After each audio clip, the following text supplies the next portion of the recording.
It's time. 10, 9, 8, 7, 6, 5, 4, 3, 2, 1, 0. Blast off. It's time for Hastings Sodbuster Baseball. 3 balls, 2 strikes, 2 outs. Runner will be going. This is the payoff pitch. Let's see if Shea can get out of the inning here. The kick and deliver. Swung on it, missed it, got him. 12 strikeouts for Shea Shanneman. That one hits to left field. Making the left fielder go back. Keep going back, and that thing is going to be gone. It's out of here. Holy moly, Cole Evans. 370 feet. Cole Evans got a hold of that thing. Wow. That one hit to short. Cervantes is second, back to first, and they get him. Nicely turned double play there, the old 6-4-3, and there's 2 down. Third double play tonight turned by the Busters. Sodbuster Baseball is on the air. All right, good evening, everybody. It is Josh Salmon along with you, voice of Hastings Sodbuster Baseball, and we're getting set for a brand new team we've never seen before in Sodbuster land. If that's a real place, I don't know. It is. It's called Duncan Field. Weed City Whiskey Jacks are here. That's a Canadian team, but they're playing in North Dakota because you can't have the whole border thing with COVID and stuff like that. So will be interesting to see, and it's somebody besides Fremont at this point, right? Yeah. No offense to Fremont, and I'm sure they feel the same way. They're happy to see somebody else. All right, we'll take a look at the lineups here in just a Adams little bit. County Visitors Bureau is the perfect place and I need to stop that. There we go. I did have an interview yesterday with Cole Dawson. Cole ended up having that great play Monday night, 2 great plays at third base, and then he had that bunt to start off the 9th inning on the first pitch, bunted down third base, got on last night. And so let's talk to Cole Dawson. Here was that interview. I had a chance to visit with him yesterday.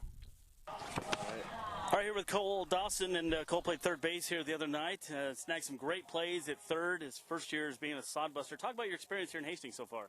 Well, it's been nice. The host family I'm living with has been great to me. It's a lot of fun playing here. This is the most fans I've played under in forever, so awesome. That's nice. Yeah, good deal. Made some great plays at third base. I know you can play a couple different positions. Do you like to play third? I've never played third. Oh, really? That was your first time, really?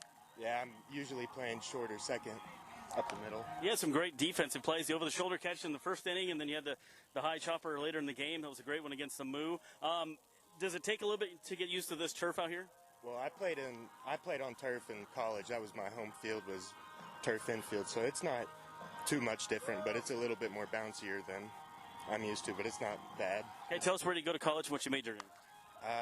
I go to college at Kansas City, Kansas Community College, and my major's undecided right now. What do you hope to work on while you're here in Hastings?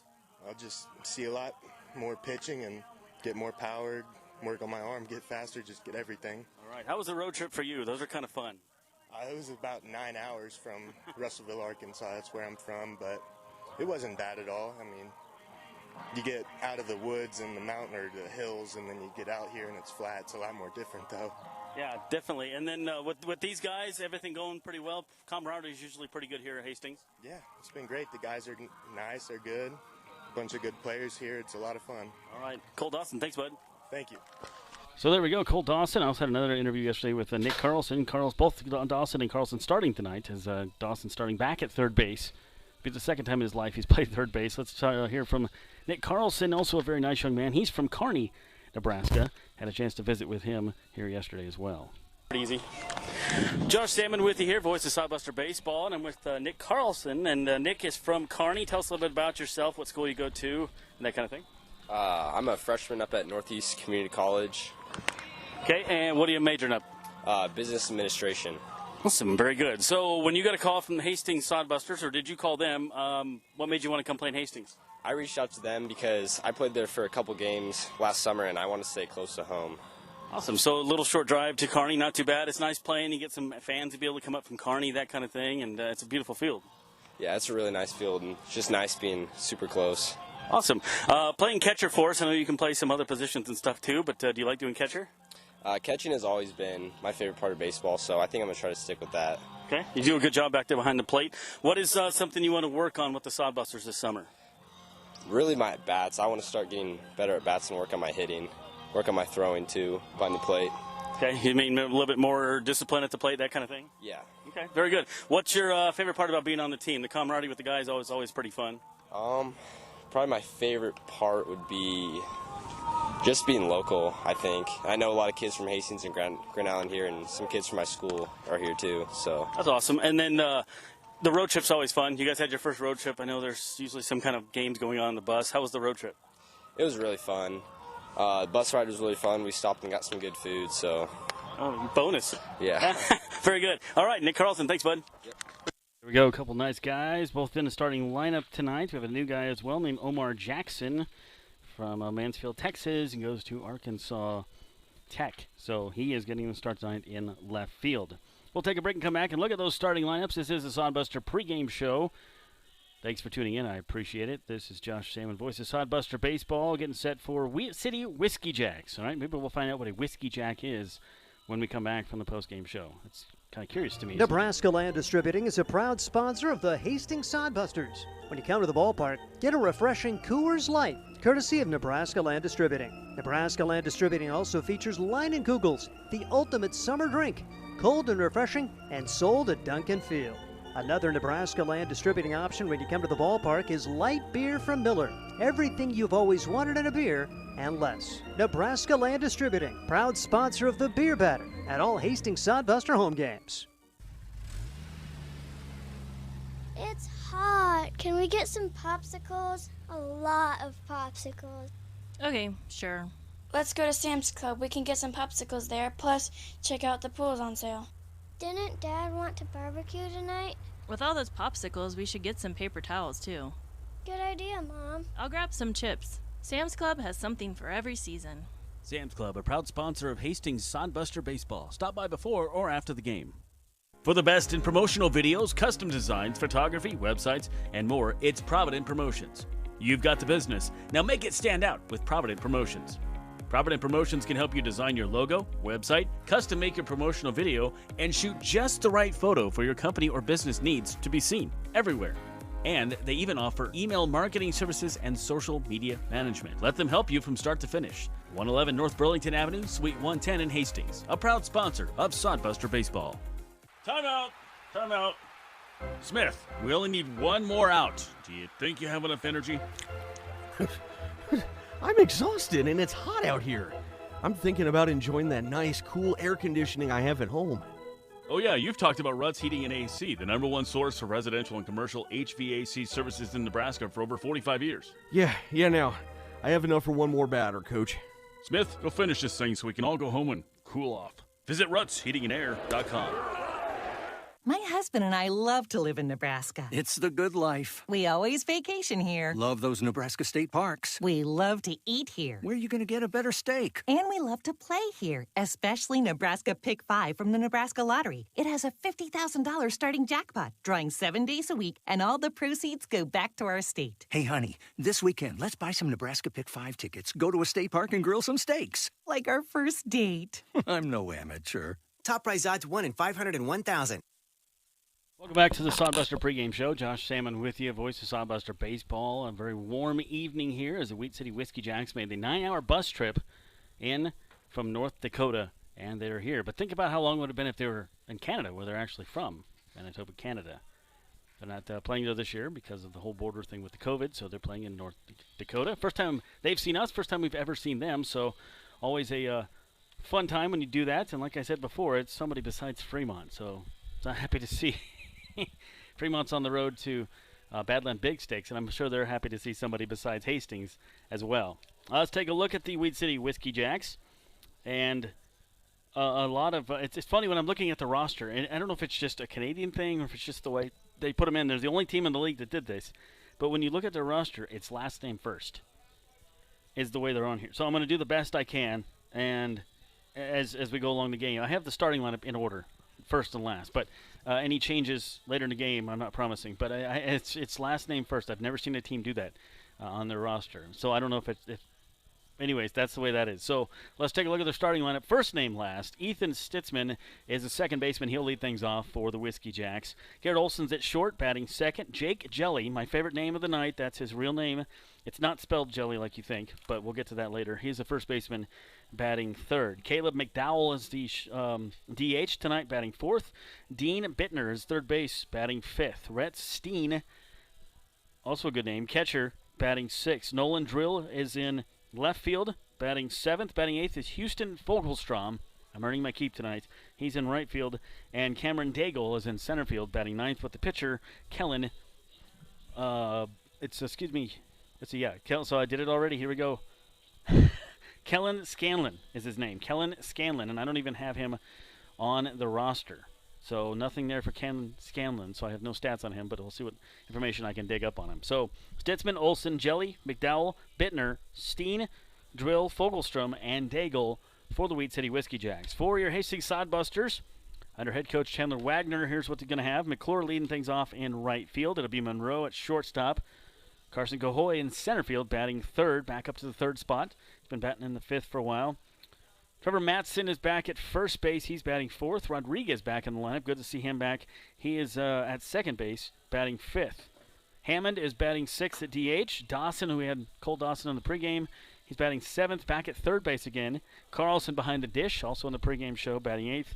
And Omar Jackson, the new guy, getting a start in left field. So it's McClure, Monroe, Cahoy, Matson, Rodriguez, Hammond, Dawson, Carlson, and Jackson.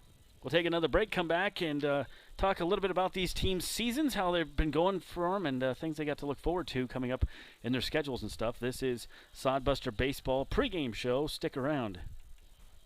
Nebraska Land Distributing is a proud sponsor of the Hastings Sodbusters. When you come to the ballpark, get a refreshing Coors Light, courtesy of Nebraska Land Distributing. Nebraska Land Distributing also features Leinenkugels, the ultimate summer drink, cold and refreshing, and sold at Duncan Field. Another Nebraska Land Distributing option when you come to the ballpark is light beer from Miller. Everything you've always wanted in a beer and less. Nebraska Land Distributing, proud sponsor of the Beer Batter at all Hastings Sodbuster home games. It's hot. Can we get some popsicles? A lot of popsicles. Okay, sure. Let's go to Sam's Club. We can get some popsicles there. Plus, check out the pools on sale. Didn't Dad want to barbecue tonight? With all those popsicles, we should get some paper towels, too. Good idea, Mom. I'll grab some chips. Sam's Club has something for every season. Sam's Club, a proud sponsor of Hastings Sodbuster Baseball. Stop by before or after the game. For the best in promotional videos, custom designs, photography, websites, and more, it's Provident Promotions. You've got the business. Now make it stand out with Provident Promotions. Provident Promotions can help you design your logo, website, custom make your promotional video, and shoot just the right photo for your company or business needs to be seen everywhere. And they even offer email marketing services and social media management. Let them help you from start to finish. 111 North Burlington Avenue, Suite 110 in Hastings, a proud sponsor of Sodbuster Baseball. Time out! Time out! Smith, we only need one more out. Do you think you have enough energy? I'm exhausted and it's hot out here. I'm thinking about enjoying that nice, cool air conditioning I have at home. Oh yeah, you've talked about Ruts Heating and AC, the #1 source for residential and commercial HVAC services in Nebraska for over 45 years. Yeah, now. I have enough for one more batter, Coach. Smith, go finish this thing so we can all go home and cool off. Visit rutsheatingandair.com. There we go. It is Josh Salmon back with you. Sodbuster pregame show. Appreciate you tuning in here on your Friday night baseball. Love it, love it, love it, love it, love it. All right, let's take a look at the Expedition League. These two teams in two different divisions. Of course, your Hastings Sodbusters are in the Clark division, and the Wheat City Whiskey Jacks are in the Lewis division. Let's take a look at visiting Wheat City. They are in third place currently in the Lewis division, behind the Mining City Tommyknockers, who's an expansion team, 5-1 this year. Source Valley Saber Dogs, we've seen them in the past, and I think we'll see them later in the season. 6-2. They're second. Wheat City's 4-4. Then you have Badland Big Sticks, who won that division last year, having a tough season, 2-6 this year so far. Canyon County Spuds, another expansion team, they're 1-5. Casper Horseheads is 1-7. Over here in the Clark division, Fremont Moo leading 7-1, win and loss record. Spearfish Sasquatch, say that one 5 times. They're number 2 right now, 6-1. Western Nebraska Pioneers, we'll see them here not before too long. They're 6-2. The Pier Trappers, who we just got back from the road trip, they're 2-4. Sioux Falls Sunfish expansion team 2-5, and Hastings Sodbusters 2-6. Busters have had a 4-game losing streak, hoping to snap that tonight. And Wheat City Whiskey Jacks have had a 2-game losing streak. And if you're a Sodbuster fan, you want that to go to 3, correct? The batting leaders for the Hastings Sodbusters. McGuigan leads the team with a .333 batting average. Trevor Madsen has 6 RBIs. And Leif Holtein, who's on the hill tonight for the Sodbusters, has 9 strikeouts, tied with Schroeder. Manny Herrera has 1 win. He's the only person on the team with a win for the Hastings Sodbusters, so that's interesting. They'll take on Wheat City tonight, tomorrow, and on Sunday. And then Busters hit the road for 1 game to Fremont on Tuesday the 8th. Wheat City Whiskey Jacks, they just came off a loss last night to the Sioux Falls Sunfish, 3-2. They were behind. I was watching that score. They were behind 3-1. Got one in the bottom of the 9th, but couldn't quite get that tying run in. They take on the Sunfish. They have taken on Sunfish the last 3 nights. They have us for the next 2, and then they play on Monday against Spearfish. All right, so they're Sunfish and Spearfish. Wheat City Whiskey Jacks are led by Keenan, batting average of 400. Caleb has 2 home runs, and Caleb has 7. Pitching leaders have Sam with 1, Jackson, these are all last names, with 8 strikeouts, and Blade, no, excuse me, these are first names with ERA. So everything they do is in first name, last name, and it really messes with my head. I'm going to tell you that. So I'm going to do the best I can tonight to get you through that stuff. An interesting fact here for the Wheat City Whiskey Jacks is you look at the roster, and there's a player named Zoe Hicks. Yes, it's a woman. Woman on their team, and I was down talking to her before the game. Nice gal. She is going to Louisiana Tech, a graduate student. She's been playing softball since she's pretty much been able to walk, she said. After she played some softball in the summer, she would play on her dad's old man baseball league, that's a direct quote, and play with those guys. And then she joined a girls' baseball team. All this in Canada. She's from Canada.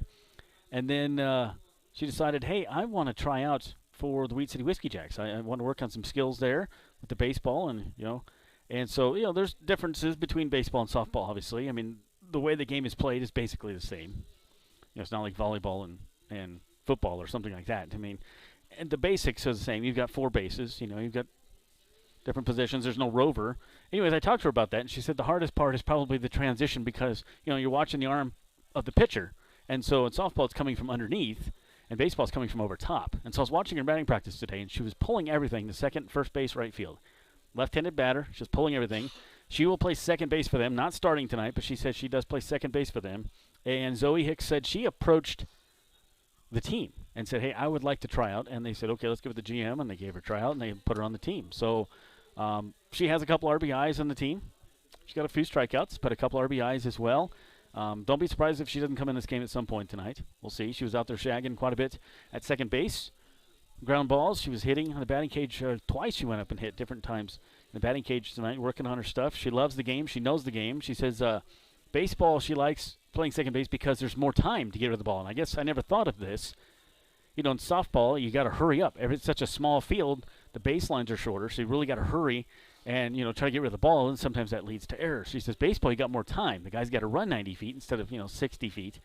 And so it gives you more time to get rid of the ball, and so she says that's easier. She's got a little more time to think about what she needs to do and get rid of the ball. So I never looked at it that way, and that's interesting. But she said, yeah, the pitching is the hardest part to watch the ball from, from underneath to watching over the top. And I would imagine that would be the opposite for a guy going into softball, too. Same kind of thing. The ball goes up and comes down, and so you're taught to lay off of those in baseball, but in softball you want to hit those. So it'll be a little bit of a transition, but I thought that was interesting. A little bit about Zoe Hicks. She was named in 2020 to the CUSA Commissioner's Honor Roll. Started 24 games during the season, batted .344, 22 hits, 64 bats. Had a team high 6 doubles, 2 home runs, scored 9 runs and drove in 9 more. Team leader in stolen bases, going 5 for 6. She walked the team high 12 times, had a career tying 3 hits against North Dakota State, including her second home run of the season. Hit her first Division I home run against ULM, was 2 for 2 with 3 runs, scored in a win over UTEP, and had a pair of hits and a loss to top 25 Texas Tech. So She'd been playing softball her whole life. Graduate student, goes to Louisiana Tech. And out there playing second base. She's daughter of Al and Jan Hicks, has one brother, Zach. Dad played college hockey at University of Regina. Zach is currently playing hockey at University of Regina. Zoe played for the Canadian Junior Women's National Team in summer of 2017 as a Junior World Cup champion in Florida. Born in 1998, Neepaw, Manitoba, Canada. Pretty interesting. That's kind of cool. So I've never seen a girl in this, or a woman, I should say, in this division. And welcome aboard. I welcomed her to Hastings. She said the bus ride wasn't too bad. And, it's kind of fun for her to be here and see this big park as well and the atmosphere. So welcome, Zoe. We'll see if we get her in the game a little bit later for the Weed City Whiskey Jacks. We'll take a break and come back, look at the lineups once again, talk a little bit more about the team. And first pitch coming up, we're about 10 minutes away from first pitch. This is Sodbuster Baseball. Nebraska Land Distributing is a proud sponsor of the Hastings Sodbusters. When you come to the ballpark, get a refreshing Coors Light, courtesy of Nebraska Land Distributing. Nebraska Land Distributing also features Leinenkugels, the ultimate summer drink, cold and refreshing, and sold at Duncan Field. Another Nebraska Land Distributing option when you come to the ballpark is light beer from Miller. Everything you've always wanted in a beer and less. Nebraska Land Distributing, proud sponsor of the Beer Batter at all Hastings Sodbuster home games. It's hot. Can we get some popsicles? A lot of popsicles. Okay, sure. Let's go to Sam's Club. We can get some popsicles there. Plus, check out the pools on sale. Didn't Dad want to barbecue tonight? With all those popsicles, we should get some paper towels, too. Good idea, Mom. I'll grab some chips. Sam's Club has something for every season. Sam's Club, a proud sponsor of Hastings Sodbuster Baseball. Stop by before or after the game. For the best in promotional videos, custom designs, photography, websites, and more, it's Provident Promotions. You've got the business. Now make it stand out with Provident Promotions. Provident Promotions can help you design your logo, website, custom make your promotional video, and shoot just the right photo for your company or business needs to be seen everywhere. And they even offer email marketing services and social media management. Let them help you from start to finish. 111 North Burlington Avenue, Suite 110 in Hastings. A proud sponsor of Sodbuster Baseball. Timeout! Timeout! Smith, we only need one more out. Do you think you have enough energy?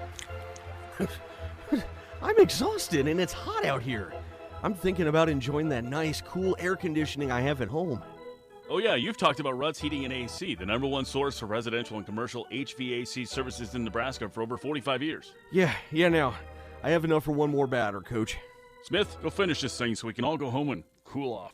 Visit rutsheatingandair.com.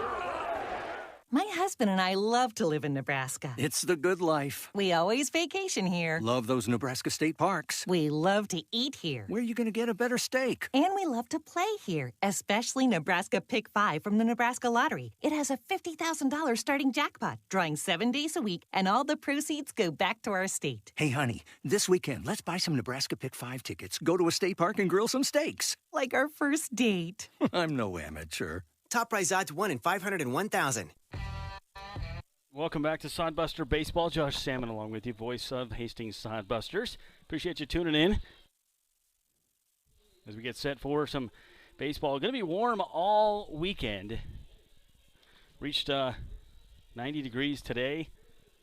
And it's one of those things where you get in your car and it's got the little temperature thing, and it says, well, is that the temperature outside or the temperature in my car? Because it said 96 earlier today, and I'm sure that was in my car and not here. The wind is blowing, as you can hear, a little bit, which is nice. Makes it cooler on the field. It is warm out there with that turf field on the infield. Those of you who don't know, the entire infield, there is no dirt. Pitcher's mound, home plate, none of it. It's all turf. It looks like dirt, but it's turf. The grass is turf on the infield. The outfield is real grass here at Duncan Field. 88 degrees right now with southwest winds at about 22 miles per hour. Tomorrow's going to be 90 as well. Breezy winds up to 30, more of the same tomorrow night. Sunny on Sunday, 89. So plenty of shade, though, here at Duncan Field, especially on the first base side. But give it a little bit. Little ways into the game, that shade is starting to creep already over on the third base side. So never a bad seat in the house here at Duncan Field. You might get a baseball. You might, get asked to participate in some trivia if you want. And, of course, great concession stands as well. So make sure and check all that out. All right, and some promotional things coming up that you need to know about. Buster's listed on their Facebook page today and on their Twitter page. So Let me get those up for you. It's a couple different things we have going on. Saturday night is a raffle of former Sodbuster unis. It's Husker night. And so some guys that played for us, we've had a lot of Huskers on this team over the years. We're going to do a raffle of some of those jerseys Saturday night, tomorrow night, here at the ball game. And you can't win if you're not here. Sorry, I appreciate you listening and watching. But it doesn't work that way. You have to be out to the game. All right, so come on out and a chance to win some of those jerseys tomorrow. That would be a really, really cool deal for you. And, man, you'd be the envy of all of your friends. Hey, I won this at a baseball game this year. And I don't even have any of those. I have some Sodbuster jerseys, but I don't have the Husker guys, the Kissicks, the Ephraim Cervantes, the Griffin Everetts. Who else? Casey Byrne wasn't. We had Shea Shanneman last year. So pretty interesting how we had a lot of Huskers on the team, especially last year when they didn't really have much of a season. We took advantage of that, and we were about the only game in town, literally the only game in the state. 3, 2, 1. Joined by... All right, let's do another interview here. We'll do Trevor Mattson. Had a chance to talk with him last week. Nice young man. 3, 2, 1. Joined by Trevor Mattson. And Trevor, welcome, first of all, to Hastings to be a Sodbuster. Thanks for having me. I appreciate it. All right, so game one was an interesting game. You did a great job fielding first. You got a hit. You got to steal home. How many times you get to steal home in your career? Not too many times. Definitely the first time I've done that. So it was a trick play. They sent the other runner halfway, and then you took off and you made it. Let's talk about the play at the end of the game where it was hit to center field. Cahoy was out there. He bobbled it a little bit. Normally sure hands. Got a great throw to you. You a good relay to home to end the game. You got him out by about 1.5 feet. Yep, I knew we had him when I relayed it, looking at him running down the line, and made a good throw, so I'm happy I could do that. Awesome. So tell us a little bit about your college career, how it went this year for you. It went great this year, actually. I won Conference Player of the Year, hit about 440, so I had a great year. Awesome, very good. And so what made you want to become a Sodbuster this year? So last year I played with the Pioneers, and I really liked the way the program was run, and I hit up Scott and asked if I can come out here and play. So. All right, you joined the A-team this year. Yes, sir, exactly. Very good. All right, and your favorite part about baseball? Favorite part about baseball is, honestly, out here is just the fans. I love being out here in front of the fans and put on a show for them every night. So very good. And then any favorite players or teams, Major League? I'm from Southern California, so I'm a big Angels fan. And then got to pick Mike Trout as your favorite player if you're an Angels fan, I feel like. So no doubt there. Yep. All right. Thanks, Trevor Mattson. All right, cool, cool. Trevor Mattson, appreciate having him on the show. He's from Riverside, California, which is real close to my original hometown of San Diego. I went to Aurora High School, though, when we moved to high school, and now I obviously live in Nebraska. So I've been half and half my life, half in California, half in Nebraska. But I chose to be here. I lived out there the last time, and it's too expensive and too many people, and there's a reason why they call this the good life, right? There you go. All right, so appreciate you tuning in on the Mixler radio app and on the YouTube TV. Who's got the cape down there? Somebody's got a cape coming out of the dugout. Coach is wearing a super cape. And a couple others are wearing as well. It's thanks to the health professionals tonight, isn't it? Yeah. So if you're a health professional, you want to come out to the game, show your ID, and you get a free ticket. So look at all those. If you can see on the TV feed, there is a bunch of players wearing capes. Some of them wearing masks, too. There's one of them wearing a mask, which I really liked. So, like the capes. I want one of those capes. Let's see what we can do about that. We'll do the national anthem here just momentarily at Duncan Field. And we always have the best national anthem people. Jason Freeway, music teacher, has connections. He's our stadium guy. And so we'll do that national anthem here momentarily. Get your name on that. Oh, first they're doing the first pitch out there. All right. Guy named John, a little guy. Good throw. What? Look at that. Looked like a curveball the way he threw that thing. Made it all the way to home, too. Nice job. I couldn't have done that at his age. They barely do that now. Even right-handed. So let's take your national anthem here at Duncan Field. Ladies and gentlemen, we ask that you remain standing and remove your hats for the singing of our national anthem presented by One Great Nutrition, the official supplement sponsor of the Hastings Sodbusters. Tonight our anthem will be performed by Cassidy Hudson of Aurora. Oh, say, can you see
Nice job by Cassidy Hudson of Aurora High School with the national anthem.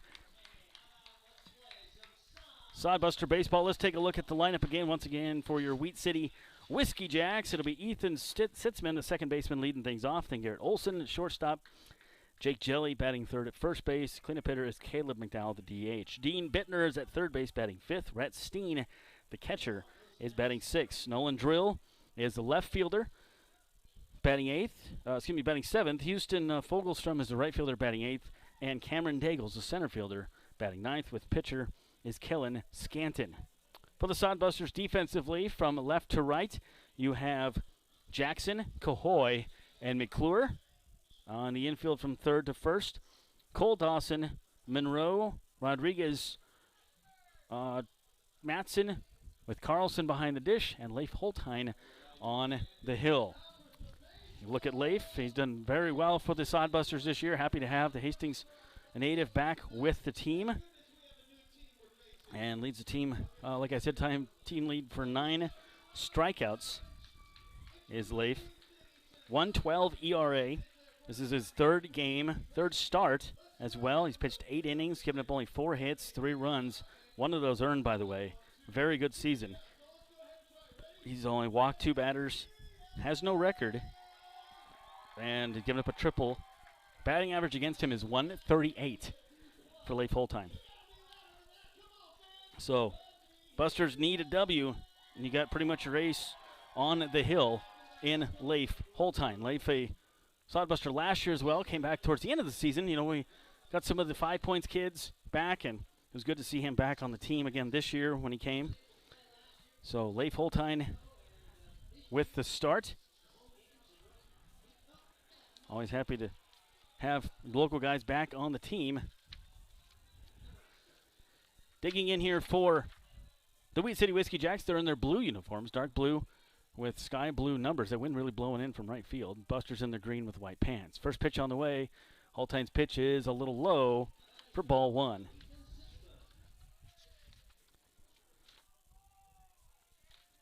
Ethan Stitzman, is the second baseman. That one right past Holtheim and into center field, so the no-hitter's gone. First bat of the game. That's all right. Let up that 1 hit. Only one of very few hits he's given up this season. Leif Holtheim. So the leadoff hitter's on here for his Sitzman.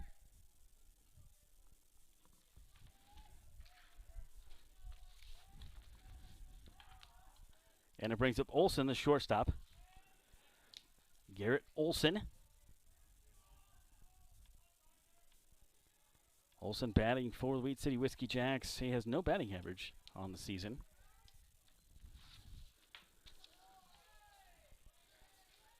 Do my best to get you some information on these guys as well.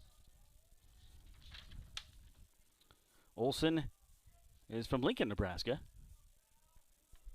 Just think how happy he is that they're playing in North Dakota. Otherwise, he would go to Canada and play baseball this year. There's a guy also from Omaha on this Whiskey Jack team. Runner on first is Sitzman. Doesn't go, fakes it. Fouled off on the first base side. Is now 0-2 to Garrett Olson. Leif Holtheim goes to Missouri Southern State University, one of the Lions. Field those guys on the team. Prior to that, Holtheim prepped at Hastings High, as we said. Coach Blake Marquette. Lettering twice in the diamond while also being a 4-year letterman on the football field and earning a letter in swim. Popped up right field side. Leif is the son of Mark and Connie Holtheim and plans to major business in Southern. So 88 degrees at game time. It feels a little warmer than that, but the wind is cooling things off a little bit. Still 0-2 here to Garrett Olson. Stitzman stands on first base. Just underway. He didn't miss much. Ethan Stitzman, Wheat City Whiskey Jacks, dancing around at first. Leif Holtheim keeping an eye on him. Batter calls timeout at the plate. If you can't make it out tonight, then come on out this weekend. Wheat City here for 2 more games. Saturday and Sunday, both at 6:35. Tonight is Medical Professionals Night. Thank you to all you medical professionals.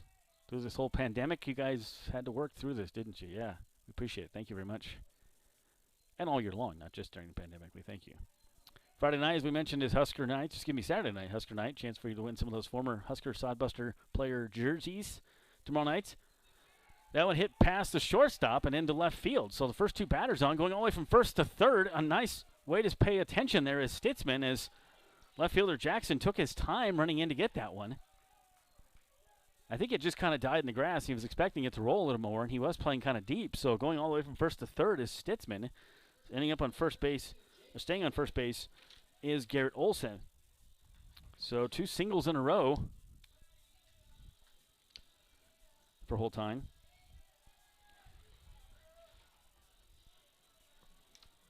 So Leif trying to get an out here. As I mentioned, coming into this game, he's only given up 4 hits all season. 2 here to start off this game. Runners on the corners for Wheat City. Jake Jelly is up, the first baseman. And it's not Jelly. That would be too easy. It's Hjelle. From East Grand Forks, Minnesota. Jake Jelly, my favorite name of the day. The 1-0 coming up from Holtein. Runner goes. That one popped over our heads. So runner will go back. 1 ball, 1 strike. 2 on, no outs. Top of the first. Wheat City at the plate. Busters in the field. Omar Jackson in left. Carson Cahoy in center. Cameron McClure is your outfielders in right.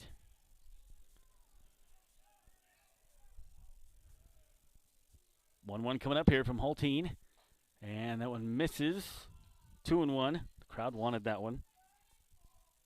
McDowell due up next for Wheat City Whiskey Jacks. They are from Canada, taking up residence in North Dakota this year because of the whole pandemic and the borders thing. That one outside. It goes to 3-1 here, and Leif is having a tough time here in the first inning. So Wheat City Whiskey Jacks play at Kraft Field in Grand Forks, North Dakota. They didn't play last season because of the pandemic. It was a shortened season. Several teams chose not to play. They were one of them.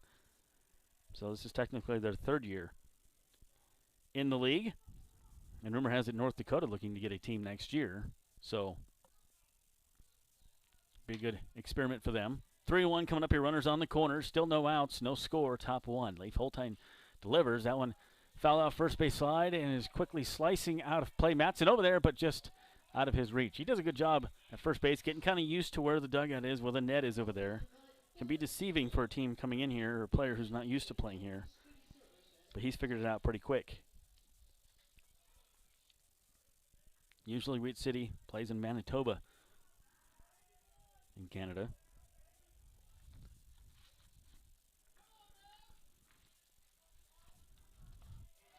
Three balls, 2 strikes, no outs. Runners on the corners. Wheat City threatening here. Jake Jelly at the dish. Holtein kicks and fouled back again.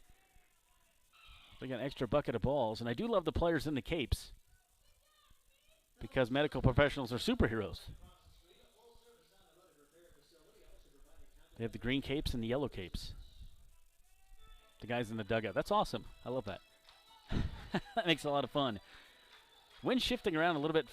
Blow straight in, then it blows from right center field. Here's the 3-2 once again from Holtein. Runner goes. That one flowed to right field. McClure underneath it. Tries to go back to double off the runner. First, do they get him? No, he's safe, but the run scores. That's a risk you take sometimes. Instead of throwing home, he threw to first. I think that they missed a call there because he looked like he was out at first to me. Nonetheless, it's a fly out, 1 down, and 1 run in as Stitzman scores. RBI there for Jake Jelly. Almost doubled out Olson off of first.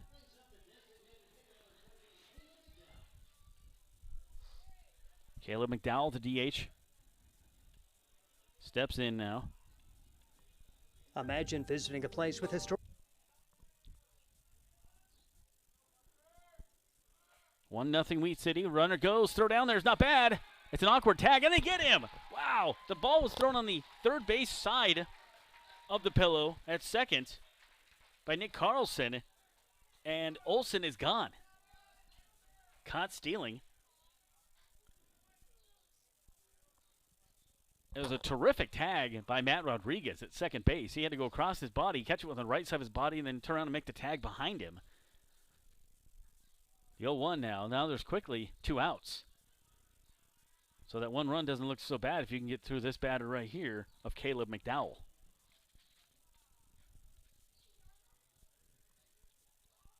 McDowell, the DH in the game here. 273 on the season. 9 for 33, 2 home runs, 7 RBIs. Poor Caleb McDowell.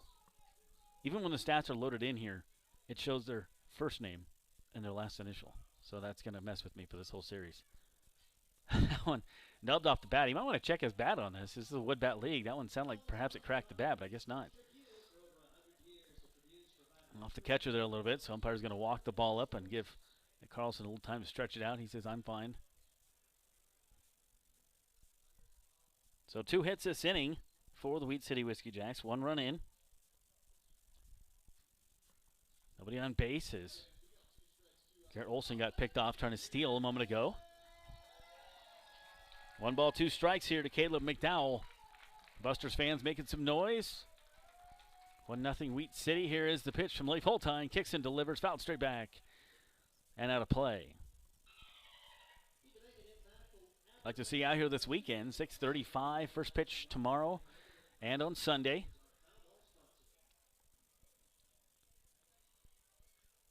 One ball, 2 strikes, 2 outs. Here's the pitch. High chopper up the middle. It's going to be a tough play for the shortstop. Comes up throwing in. He's going to be safe. Matson can't scoop it. It goes into the crowd, so that's going to be awarded an extra base. Monroe having a hard time with that one at short. That's one of those ones sometimes you just got to scoop it and put it in your pocket. Even if he would have completed the throw, the runner would have been safe. Instead, it was a low throw. Matson is usually pretty good with the glove. Couldn't scoop that one, and it bounced into the crowd. So now you have a runner in scoring position. And they do give him a hit on that one, which I think it should be. But also an error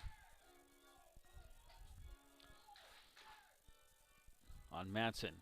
So it brings up the 5th batter of the inning, Dean Bittner. All time with a little bit longer cabbage under the hat this year. Here is the pitch.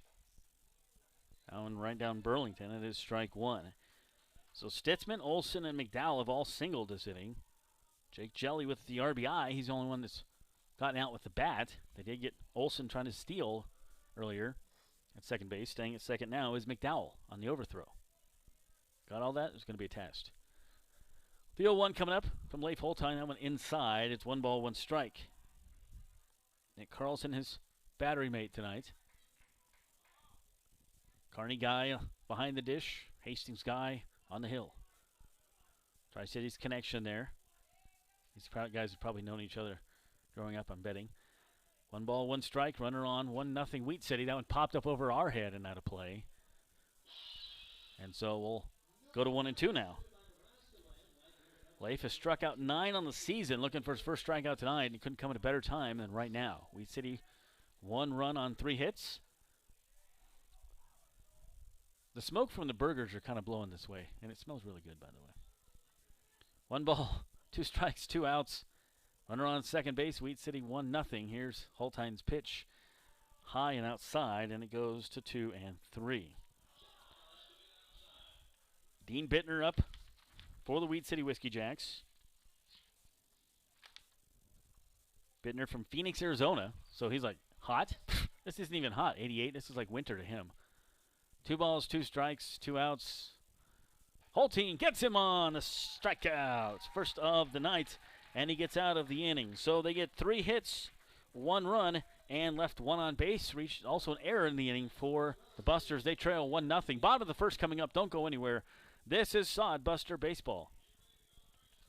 Imagine visiting a place with historic housing districts, beautiful parks, and strolling through downtown shops. No, it isn't a fairy tale. It's Hastings, Nebraska. The Adams County Visitors Bureau invites you to experience Hastings, from bird watching to the Aqua Court Water Park to taking in a Sodbusters baseball game at historic Duncan Field. It all starts with the Adams County Visitors Bureau. What would a visit be without great eats? Hastings has plenty for all cravings. Start exploring at visithastingsnebraska.com. Experience Hastings with the Adams County Visitors Bureau. Nebraska Land Distributing is a proud sponsor of the Hastings Sodbusters. When you come to the ballpark, get a refreshing Coors Light, courtesy of Nebraska Land Distributing. Nebraska Land Distributing also features Line & Kugels, the ultimate summer drink, cold and refreshing and sold at Duncan Field. Another Nebraska Land Distributing option when you come to the ballpark is light beer from Miller. Everything you've always wanted in a beer and less. Nebraska Land Distributing, proud sponsor of the Beer Batter at all Hastings Sodbuster home games. Welcome back. Sodbusters trail by 1, but Halting got out of it by throwing a strike. Saturday night, Husker night. Raffle off some jerseys worn by former Husker and Sodbuster players. Next Saturday, write this on the calendar, June 12th, your chance to win during Sodbusters game. You get a chance to win each inning with the purchase of a $10 raffle ticket. Prizes like a round of golf, Nebraska Lottery scratch tickets, even a Traeger grill. Party at your house, right? First pitch at 6:35. That's June 12th. Come on out. Always something fun going on at Duncan Field. You've got all the on-field stuff. The national anthems. It should be a good old time. Now the pitcher out there is Kellen Scanlon, and I have no stats on this guy whatsoever. He's not even on their roster. So, recently added, and we'll see if that makes a difference or not tonight for him. Kellen Scanlon. Where's the number 24, and he's right-handed. I don't know anything else about him. For the Busters, it'll be McClure, Monroe, and Cahoy leading things off. McClure getting the start as a leadoff hitter tonight. Dawson in the order. He did a pretty good job last night, leadoff hitter, but he is down to 7th in the order tonight. Coach Chandler Wagner, assistant at KU, is the manager. Luke Bay from University of the Wildcats, Kansas State. He is the assistant coach. Joined the team yesterday. Luke Bay didn't already started working with the pitchers and bullpen. I need to go down and introduce myself. He's always busy with the players, which is great. Good problem to have. Cameron McClure comes up. He's had some really good at-bats, batting in the 9th hole the last couple nights. They moved him up to the 1st hole, so we'll see if he can get something going here with McClure. He's got his average up to 278. Did a good job last night for the Busters. He's done a good job the night before that as well.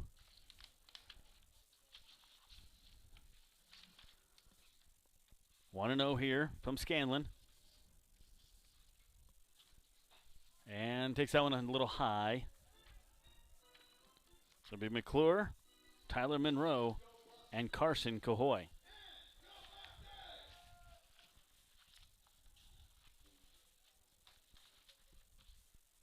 The 2-0 coming up.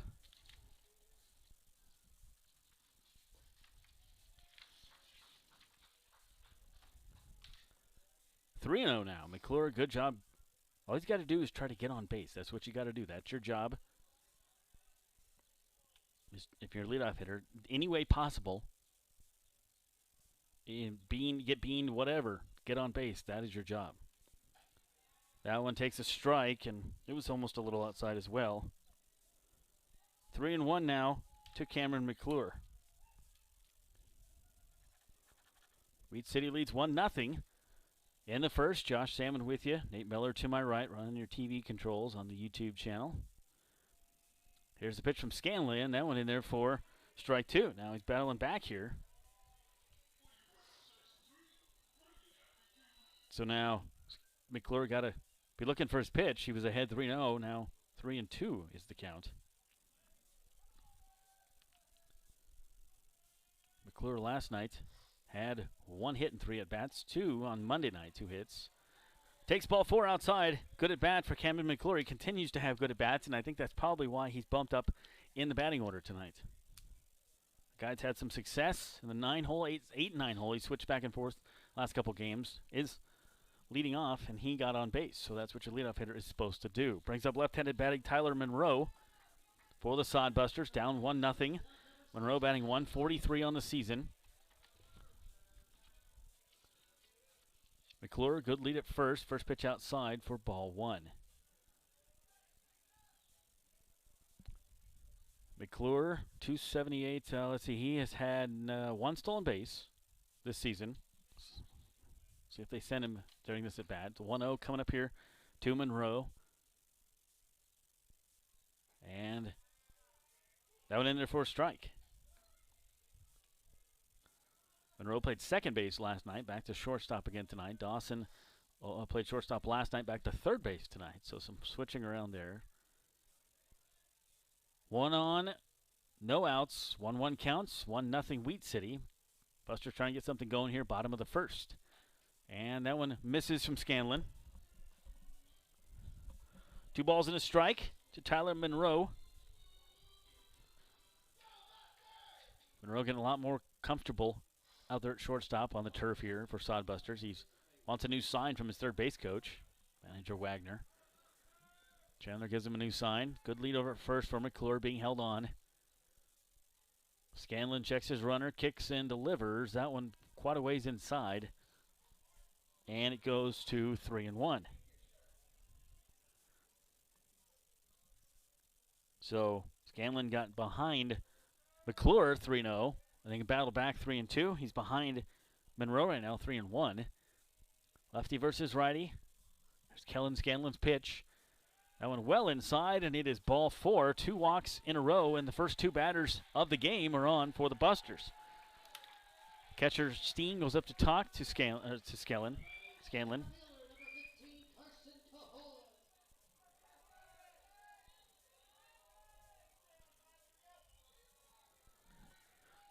So Kellen Scanlon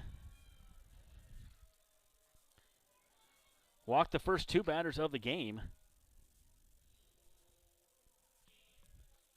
And that brings up Carson Cahoy. Carson 0 for 3 last night. Dipped down to 273. Started the game at 300. He's been having a little bit of trouble with off-speed pitches. But good RBI chance here. Good time to get out of that little bit of slump going on for the Grand Island native. Takes that one low. This is one of those guys, like we saw last night from one of the Moo pitchers, is you make him throw you a strike because he's having a hard time getting it in the zone. This is the guy you want if you're the batter. 2 runners on, both via the walk here for the Busters, trailing 1-0.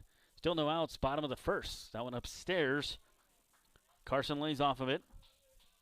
Trevor Matson due up next. Matson, one of the team leaders in RBIs. In fact, leads the team in RBIs. He'd be your guy you'd want with bases loaded.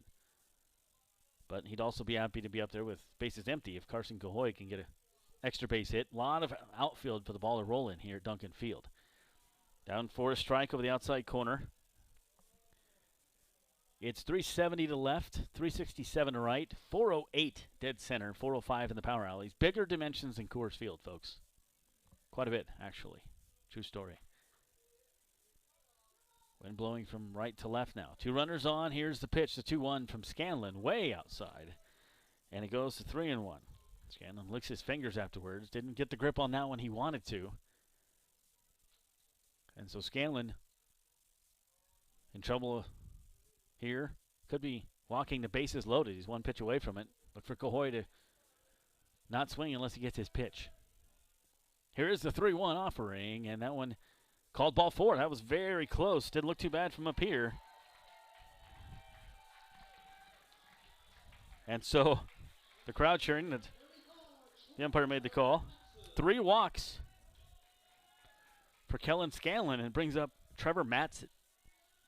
Matson is your RBI guy.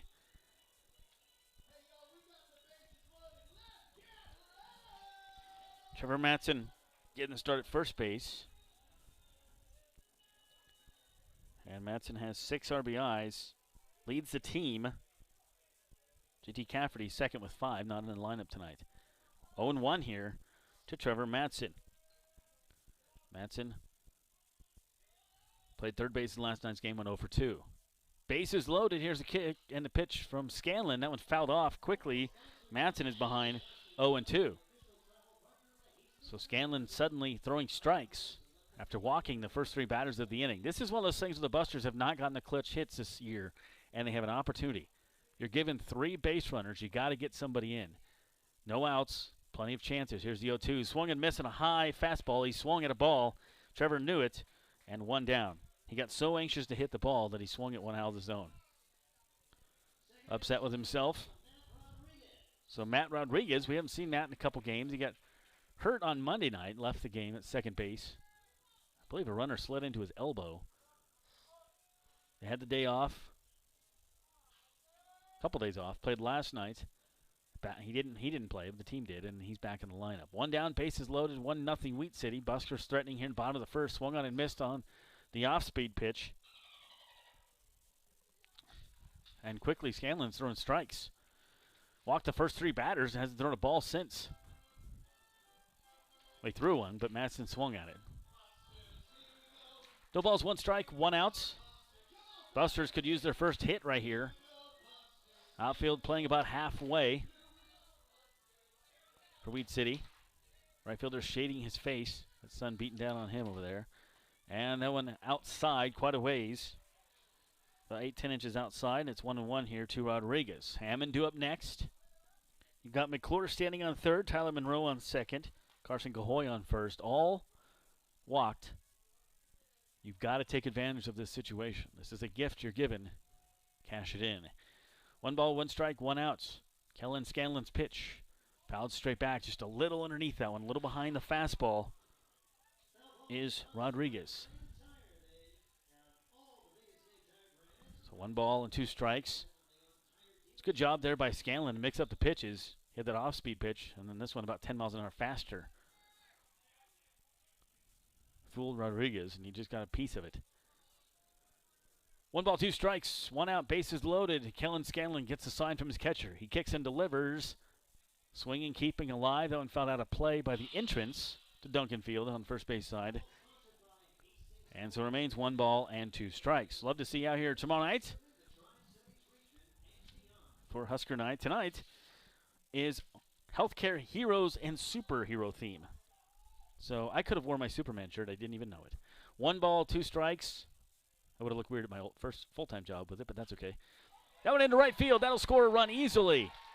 Matt Rodriguez with the hit, and runners be holding everywhere else, but Buster's tied up on the bat of Matt Rodriguez. Rodriguez with the RBI. McClure scores the run.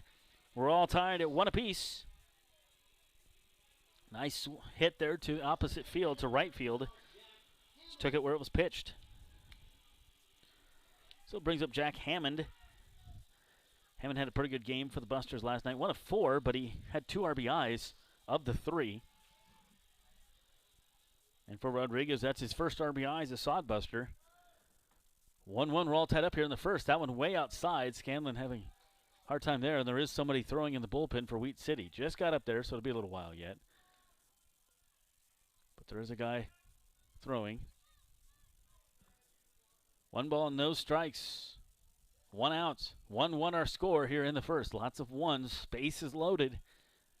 Scanlon kicks and delivers. That one hit to left field. That's going to fall. That'll score at least 1 run. And they're going to wave Cahoy home because he runs really well. 2 runs in. Busters take the lead 3-1. And nice base running for Hammond as they threw it home to try to get Cahoy. He took off to second. So 2-run RBI there for Jack Hammond, and he had 2 RBIs last night, another 2 tonight. This kid is really hitting well for the Busters right now. Welcome to Hastings. Monroe scored. Carson Cahoy scored.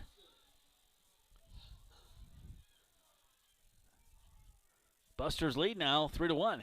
Still only 1 out. Runners on second and third. That one outside to Cole Dawson. Dawson had 2 hits last night, no RBIs. But he led off the game, had that bunt in the 9th. It was beautiful. Got on base. Nice young man, happy to be playing baseball here in Nebraska this summer. Here's the 1-0 from Scanlon. That one into left field as well. That'll score another run. Rodriguez will come home. Stopping at third base is Hammond. Busters now up 4-1. Dugout getting a little fired up. I think it's the Capes. I really do. I love the Capes. Telling you.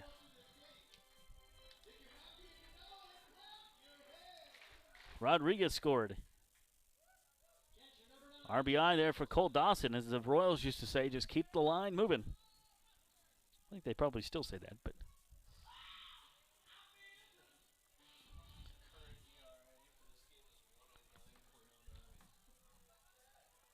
Scanlon racking up the ERA here for this game. Now I have stats on him. Didn't have stats to start the game. Brings up 8th place hitter Nick Carlson, the catcher. Carlson didn't play in last night's game. Busters with 3 hits, 4 runs this inning. Still only 1 out. Runner goes from second. That one hits a short, and it's going to fall through. What a great job on the hit and run there. Another run scores as they send the man in motion. That was Cole Dawson running from first to second. Not man in motion, but they send the basically. So the shortstop, Olsen, went running to second. So did the second baseman. That left the hole wide open. Otherwise, that ball would have rolled right to Olsen at short, and they might have gotten a double play. Just the way it's going. Are they going to take Scanlon out here in the first inning? It's 5-1. They're still letting their bullpen guy warm up here. RBI there by Nick Carlson. It wasn't pretty. It was just a slow roller. But like I said, Olsen moved to second base a second before that to cover Dawson stealing. It was the hit and run. Good play and a good call there by Coach Wagner. RBI single. 4 hits in a row here for the Busters. 5 runs here in the bottom of the first. That gives Leif Holtan a little breathing room next inning, doesn't it? Oh, we're not done. There's only 1 out.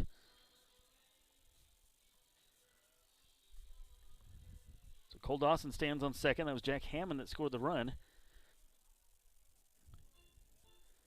Carlson with an RBI.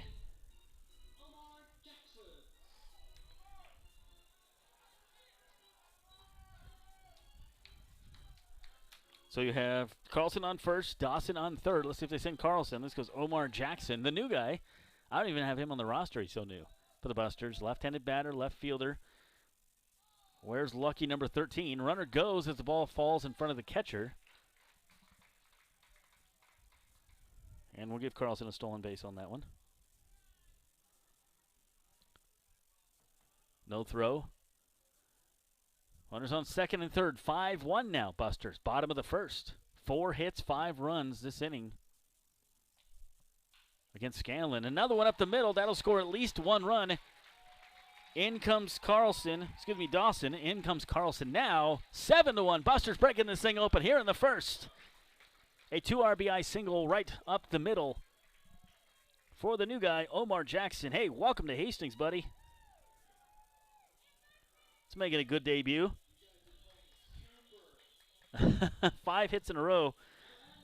That set your average high. See, like when I joined the bowling league one time, I bowled one of my best games ever the first week of the season, and then I could never match it the rest of the year. And so then it didn't work out. So back to the top of the order. Cameron McClure. We've batted through the order here for the Busters. That's a good problem to have. McClure walked. That one popped up. Who's going to get it? Second baseman, right fielder out there. Fogelstrom calling him off, and right fielder does make the catch and fall down. No chance for Jackson to advance at first, so there is 2 outs now. Popping up on the first pitch is McClure.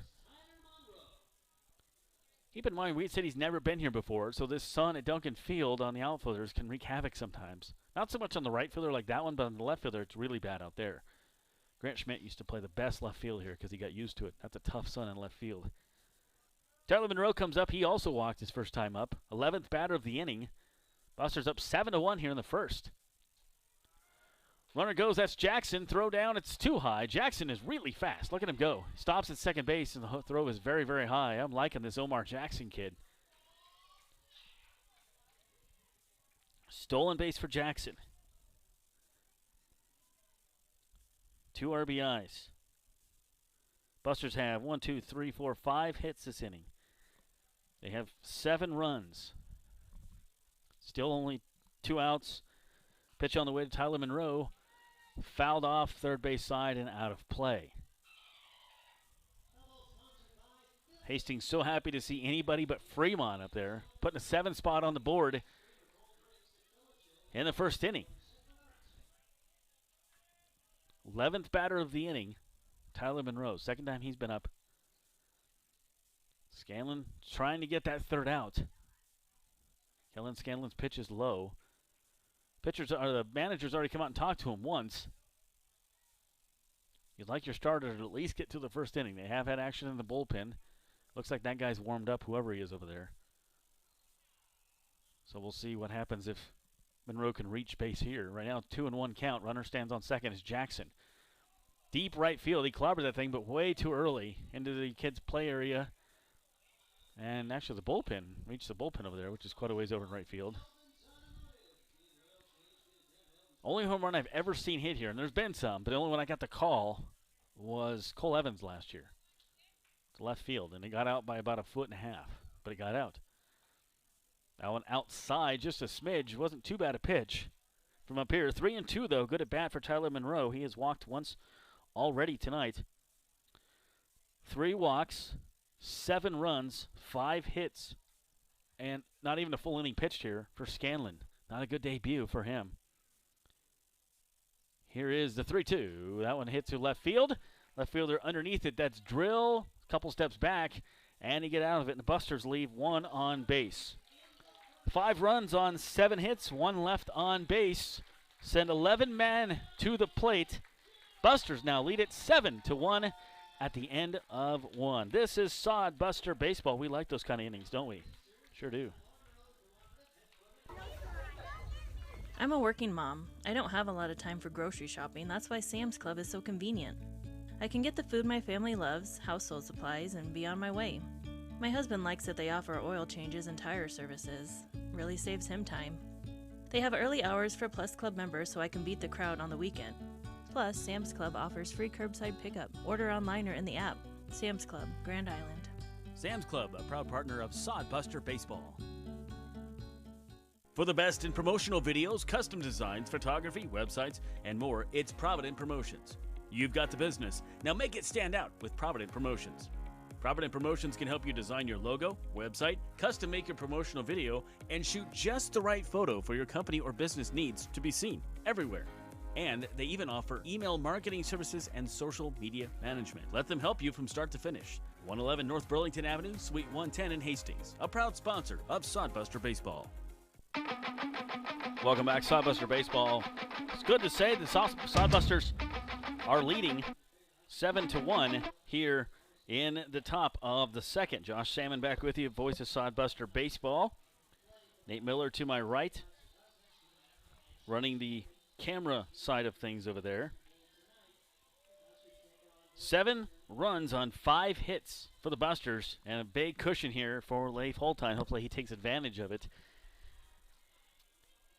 He will see the 6, 7, 8 hitters here, and Steen, Drill, and Fogelstrom for the Wheat City Whiskey Jacks. Rhett Steen comes up. That's an interesting name. R-H-E-T-T, Rhett Steen. Steen comes into the game, batting .310. Steen the catcher.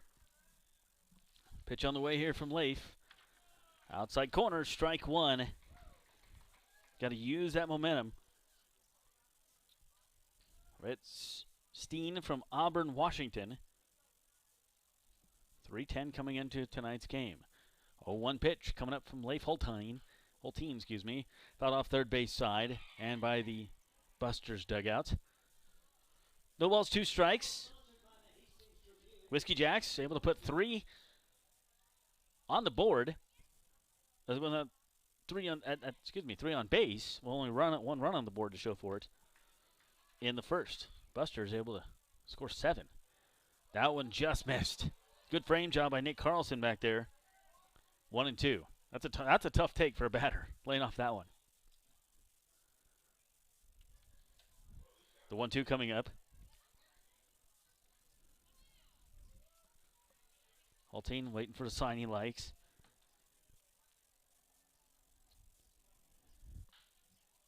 If you want to know, a Whiskey Jack is a Canadian jay. It's a bird.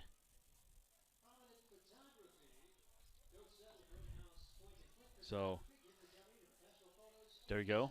All right, it's a type of bird. It's a Canadian jay, also known as a Whiskey Jack.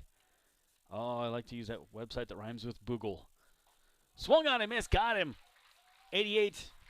See you later. Have a seat. Rhett Steen goes down. Second strikeouts in a row and second of the night for Leif Holtein. Brings up Nolan Drill, the left fielder. Drill batting .286 on the season for the Whiskey Jacks.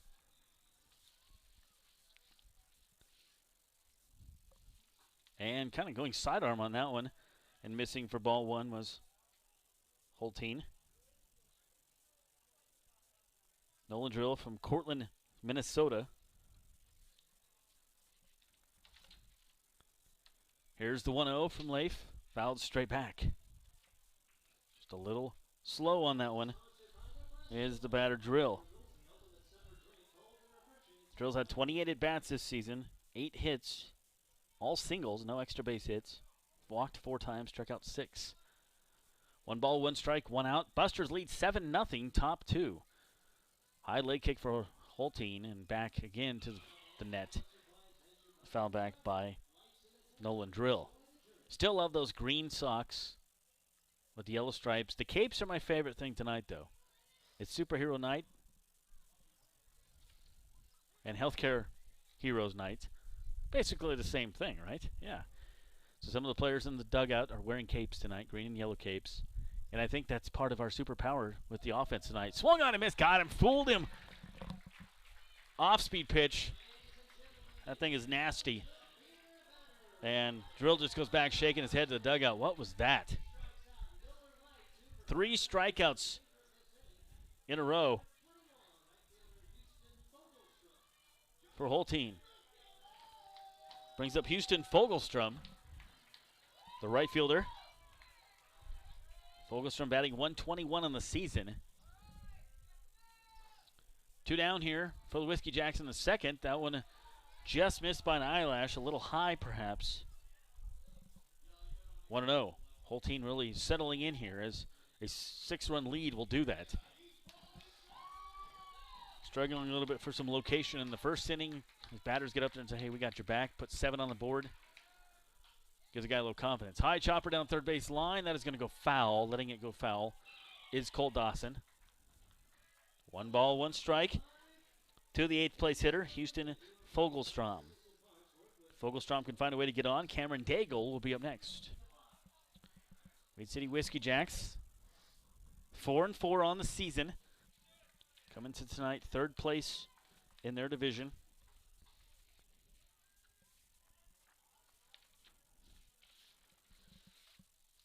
The 1-1 on the way, Holteen, and fouled back. Good job fouling it back there and staying alive by Fogelstrom.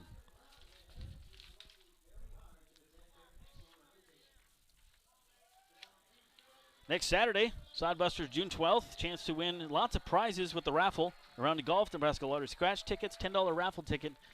You can win some Traeger grill, all kinds of things going on. That's June 12th. Here's the 1-2 from Holteen. That one outside, 2-2. Tomorrow night, Husker night. You can wear your Husker gear if you want. They can raffle off the jerseys worn by former Husker and Sodbuster players. Pretty cool beans. I think so.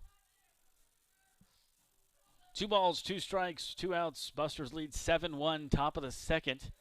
Nobody on here for Wheat City. Holteen has struck out the last 3 batters. 1 last inning, 2 this inning. And that one outside. Good take all the way by Fogelstrom.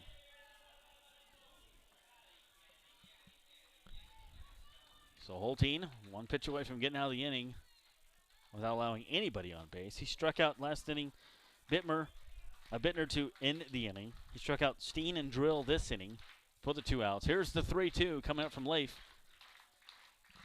And it's in there. Swung on and missed. Got it. Blew the 89 heater right by him. Holteen throws his arms up, said, make some noise, fans. These are his people. This is his kingdom. He's doing the push-ups, walking into the dugout. I love the capes. He's Superman tonight, folks. 7-1 is your score, and 4 strikeouts for Leif Holteen. We'll be right back. This is Sodbuster Baseball. Bottom of the second coming up.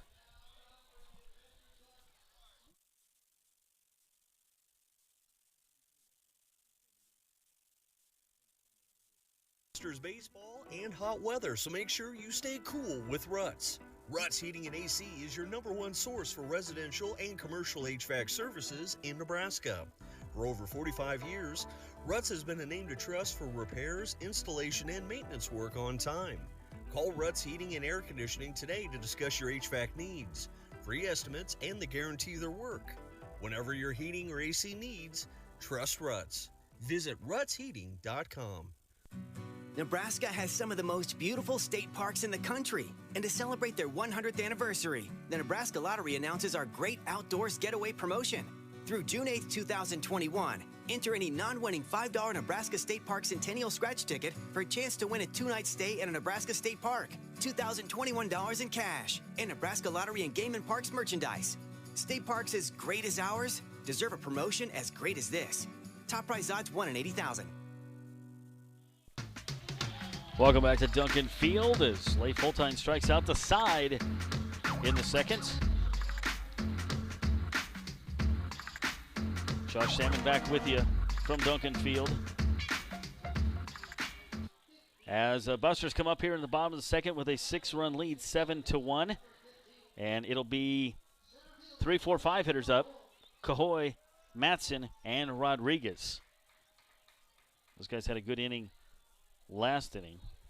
11 men reached base last inning for Scanlon, who's still out there. But did you know that? Nope, they changed the pitcher. I'm sorry. I did not get the memo. Here we go. I got to look and see who my guy is. I'm sorry. They did. Okay. They did go with a new pitcher. And this time he is not on the roster either. So we're going to call him number 29 right now. Let's see if I check my stats here and get a name on this pitcher.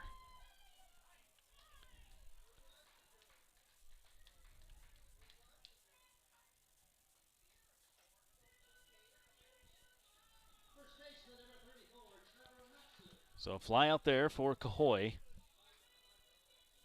And one down. Trying to get you a pitcher's name here. Andy, our stat guy, is looking for a name as well. I hate to use the number 24. But that's the name we got. 1 ball, no strikes.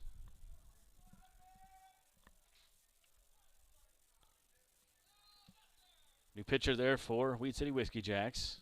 We're still trying to get you a name. Ooh, and he beans him. Matson takes it on the back. He leads the team in hit by batsmen. Not necessarily a feather in your cap, but he'll get on base any way he can if you ask him. So runner on here. First hits batsman of the game. Kellen Scanlon's night is done. Brings up Matt Rodriguez.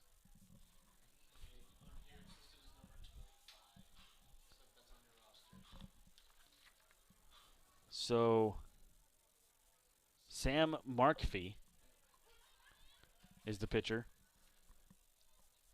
The roster has him as 25. The jersey he's wearing is 29. No balls, 1 strike here. Runner on, 1 out. Matt Rodriguez at the dish. And it's Sam Markfee. Taking a second there on that one is Rodriguez as he checks his life insurance policy.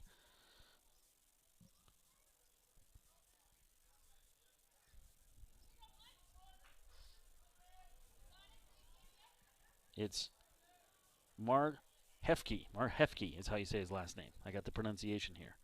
So, Mar Hefke. Thank you, Scott Galusha, for those pronunciations ahead of time. Sam Marhefke. No balls, 2 strikes here to Rodriguez. 1 on, 1 out for the Busters, leading 7-1 here in the bottom of the second. Sorry for the confusion this inning. It's tough when a guy's wearing a uniform number that doesn't exist on my roster. Runner on first is Matson. He was beamed a moment ago. Here is Rodriguez. And that one takes low. Rodriguez getting the start at second base tonight. Good to see him back out there. He got injured on Monday night with a runner sliding into him. They had 2 days off. He didn't play last night. Back in the lineup at the Keystone. 1-2 here to Rodriguez. Good hands on this guy. Joined the team after a couple games in. And a hit to left field. Points to somebody in the dugout for Weed City. I'm not sure who, if he knows somebody in the team or if somebody was saying something or what the deal is. But nonetheless, he's on first base. 6th hit of the night for the Busters. 2 runners on here. Brings up Jack Hammond.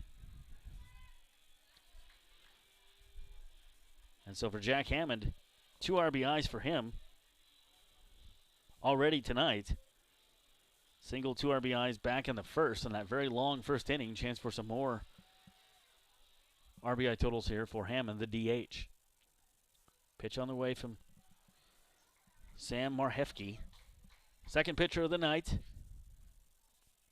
Scanlon went 1 inning, 5 hits, 7 runs, all earned, 3 walks, 1 strikeout. So Marhefke hit behind the count, 0-1 here to Jack Hammond. Quite a ways inside on that one. Nobody in the bullpen for Weed City. Righty versus righty matchup here. Trevor Madsen was beaned. He stands on second base. Matt Rodriguez hit a single a moment ago to left field. He stands on first base. The 2-0. That one into left center field. A little looper. Run will come around to score, and Madsen staying at second base is Rodriguez on an overthrow. Buster's now up 8-1. Another RBI for Jack Hammond. That is 3 of the night for him. 5 in 2 days for Jack Hammond. Cole Dawson comes up. I'm telling you, it's a superhero capes tonight. It really is. If we just did that all season long, wore those capes, we'd be undefeated. I can't prove that. But it sounds good, right? 7 hits for the Busters tonight. That one hits his shortstop. They go to third to get the lead runner. Nice play there by the shortstop Olsen to get Rodriguez going to third. So the fielder's choice gets the lead runner, and there is 2 down. Carson Cahoy flying out to lead off the inning. Still 2 runners on here. You have Hammond standing on second. Dawson stands on first. Nick Carlson comes up. He had an RBI and a stolen base back in the first. Takes strike 1. Trains going by here at Duncan Field. That's part of the ambiance. 8-1, your Sodbusters leading. 2 runners on here, 2 outs. Bottom of the second. Feels good to have a big lead, doesn't it? We haven't felt that for a long time since that Pier game. 3rd game into the season, 4th game? 4th game into the season, I think it was. 3rd? Maybe it was 3rd. On the road. 0-2 here to Nick Carlson. So Marhefke in on relief. And strike 3 gets Carlson looking. Carlson can't believe it. He's the catcher, so you don't want to say much to the umpire because you got to deal with him all the time. That did look a little low to me, but nonetheless, Busters are out of it, leaving 2 on base. A 3 spot on the board. Excuse me, no, they put 1 on the board this inning. They have 2 hits and leave 2 on base. 8-1 is our score at the end of 2. 3rd inning coming up. This is Sodbuster Baseball. For their quality tires and service, but did you know that they do brakes, batteries, and oil changes, and even shocks and struts? Graham Tire in Hastings has the quality products and great service you have come to expect from the Graham name. Rick and his crew will get you fixed up and right back on the road safely. And you can trust that the job was done right. That's peace of mind. Graham Tire in Hastings, West 2nd Street, open 7:30 to 5:30, Monday through Friday. A proud sponsor of Sodbuster Baseball. Hey you, your ad here. It's Josh Salmon of Salmon Says Media. Imagine turning on the radio or TV and hearing or seeing your business being advertised. Salmon Says Media offers voiceovers, full audio production, on-hold messaging for your phone, and more. Nearly 2 decades of experience. Salmon Says Media also offers radio imaging and podcast production. See us on Facebook. Salmon Says Media, the official media partner of the Hastings Sodbusters. Welcome back, Duncan Field. Busters put 1 more on the board. Now lead 8-1 in the top of the 3rd. Josh Salmon back with you. Nate Miller to my right. Appreciate you tuning in here as Weed City Whiskey Jacks come up. It'll be 9, 1, and 2 for them. Daigle, Stitzman, and Olsen. This is the first time that Weed City's even hit through the batting order tonight. And we're in the 3rd inning. That's a good feeling, isn't it? I think it is. Leif Holtein still back out there. Swung on and missed on that one, 84. That one coming in. Holtein has struck out 4 tonight. 4 in a row, nonetheless. And so The 0-1 coming up here from Hulteen. Gets the sign from Carlson as catcher. Swung on and missed on that one. And he changed speeds. It says 44 on the radar. I don't know if he quite threw it that slow. But it was probably so slow that they couldn't. That would be like my changeup. Oh, the throwback from the catcher was 44. It didn't get a reading on the pitch. Nonetheless, it was an off-speed pitch, much slower than the first one. Here's the 0-2 from Hulteen, and a little high, perhaps a tad outside as well. 2 balls, 2 strikes. Leif Hulteen got a little bit of trouble the first inning, giving up 3 hits, 1 run. Really settled in, though, after that. Struck out the last 4 batters of the Whiskey Jacks. And we determined earlier in the broadcast that a Whiskey Jack is a Canadian jay. It's a bird. And that went inside. 3-2. So good at bat here for Cameron Daigle, the center fielder for Weed City. First time Daigle's been up tonight. 3-2 coming up here for Daigle. 143 batting average coming into tonight. And back up the middle and right into center field. So shortstop comes up with it, but no play. That's what you got to do with Monroe sometimes, is just trap it. Put it in your pocket. Nothing you can do. So a hit there. First hit in 5 at-bats for Wheat City. Comes on the 9th place hitter in the hole, Cameron Daigle. So his average will jump up a little bit. Back to top of the order, Ethan Stitzman, the second baseman. He led off the game with a single.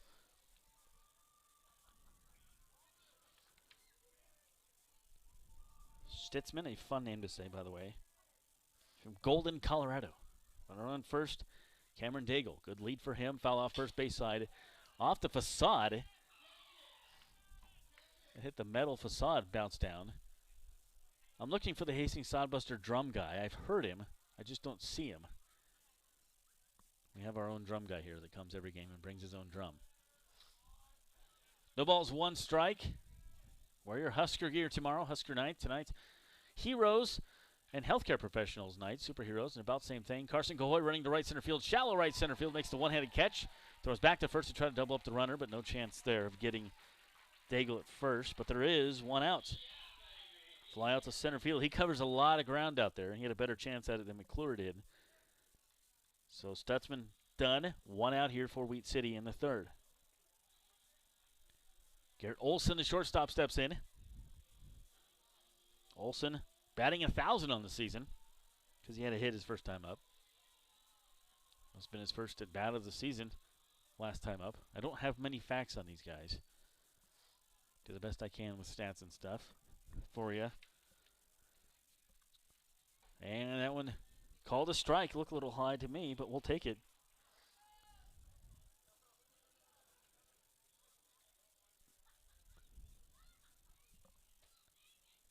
So no balls and 1 strike. And Scanlon, I have that started the game, listed as a right fielder, as an outfielder. So maybe that's why he got roughed up in his first start. I don't know. The 0-1. Runner goes. That one hits the batter. They hit batsmen apiece for each team tonight. We've had that in every single home game. First one that Hulteen has been tonight. We saw Mark Hefke being a batter last inning and Trevor Matson. So 2 on here for Wheat City, and that brings up Jake Jelly. Jake Jelly, 379 coming into this game.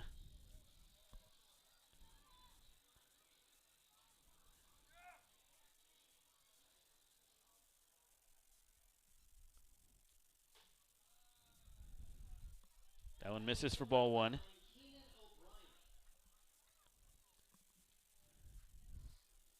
Oh, we have a pinch hitter. Sorry. So O'Brien is pinch hitting now. Keenan O'Brien for Jake Jelly. So not sure why Jelly's out of the game, but that's what we're going to go with. So Keenan O'Brien hits it to right field. McClure making some steps to his left. Runners retreat, and there's 2 outs. So it's a nice, solid hit, but McClure all over it. And first at bat there for O'Brien, he flies out to right field. So I don't know what happened to Jake Jelly, but I can't say his name anymore tonight.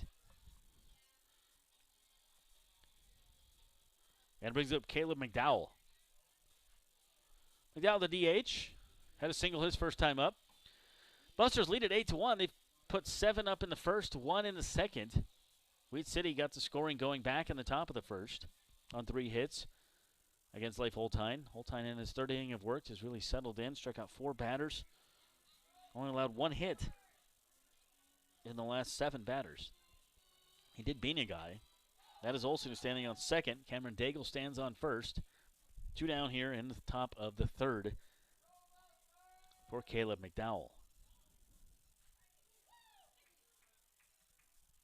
294, McDowell batting. So O'Brien, I would assume, would stay in the game at first base. He's a catcher, though, so we'll see next inning for Wheat City. 2 on, 2 out, down by 7 here for the Wheat City Whiskey Jacks. Leif Holtein checks his runners and swing and a miss on that one. Swung at a bad pitch. We'll take it. 0-2, Caleb McDowell. Holtein trying to get his 5th strikeout of the night. Crowd cheering him on. Local Hastings boy here on the hill. Had a great season thus far for the Busters. That went up high on the heater, 87. A little too far upstairs. 1 ball, 2 strikes, 2 outs. Runners on first and second. Olsen hit by a pitch, stands on second. Single a moment ago from Cameron Daigle, stands on first. 4 hits in the game for Wheat City.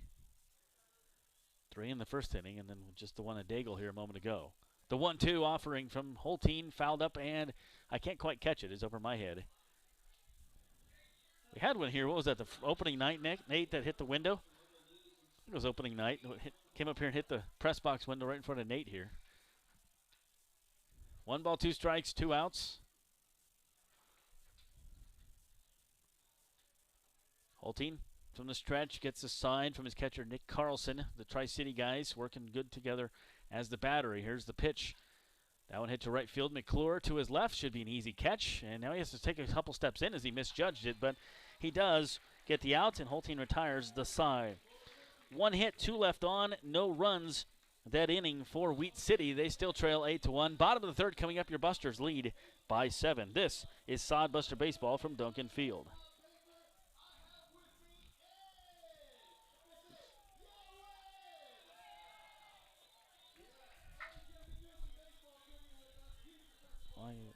Mobile Deposit allows you to deposit checks from your smartphone or tablet with our free business banking app. And never pay for an ATM charge again with our MoneyPass app. It maps out ATMs near you that won't charge a fee because of its partnership with 5 Points Bank.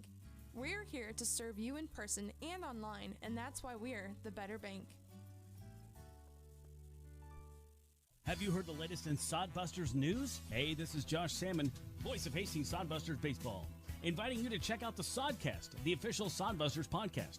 Each episode gets you up to date on team info, the latest news, player and coaches interviews, and more. Join Brian Frew and myself for the Sodcast all through the baseball season. The Sodcast is available for listening on Spotify for free. Hastings Sodbusters Baseball Inside Duncan Field with me, Josh Salmon, and co-owner Brian Frew. The Sodcast. Listen today. Welcome back to Duncan Field. Josh Salmon with you. Nate Miller to my right, running your TV controls. Thanks for watching on the YouTube channel, also for listening on Mixlr. Both free. Sodbusters, appreciate our sponsors making it free for you. If you'd like to sponsor Sodbuster Baseball, get a hold of us and let us know. We had broadcast sponsorships available.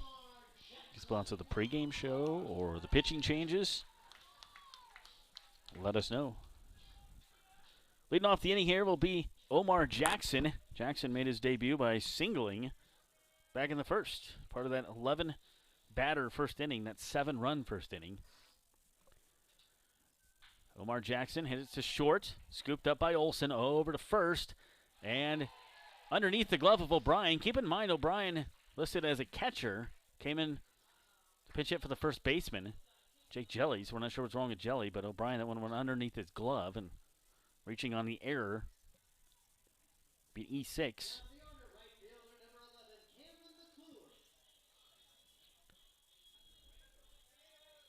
Is Omar Jackson. So McClure up. Cameron Led off the first inning by walking. Really set the tone, kind of got things going for the Busters. Top of the order. This kid's had some great at-bats this season. As the season goes along, he gets better and better at the dish. He's moved from the 9th place hole to the 8th and now to leadoff position. Jackson goes. No throw by the catcher. Jackson had a huge jump. Not even looking him back was the pitcher, Marhefke, at all. He stole that one off Marhefke. Second stolen base of the night for Jackson. That kid runs like a deer out there. He's fast. 1 ball, no strikes to McClure. Busters have 7 hits, 8 runs, an error, 2 errors in the game, 1 for each team tonight. That one fouled straight back. Hit off the handle to get the best swing on it, McClure. Tyler Monroe on the on-deck circle. Nice to have a big cushion. Haven't seen that much this season. Had the 1 game at Pier that we won. We got into the 20 runs. We had guys coming out of the bullpen to pitch, or coming out of the dugout to pitch on that one. That's what you got to do sometimes, those blowouts. They'll save your arms of your pitchers. Second pitch of the night, Sam McHefke on for his second inning of relief. Chopper to short. Olson had an error a moment ago. This one is a bullet to first, and retiring McClure, there is 1 down. So Tyler Monroe also walked in the first. He is up right now. He's a shortstop. Monroe for the Busters, batting 139. We've seen him at second base. We've seen him at shortstop. Monroe bats left-handed. Jackson stands on second base. Reached on the air. Stole second. First pitch misses for a ball.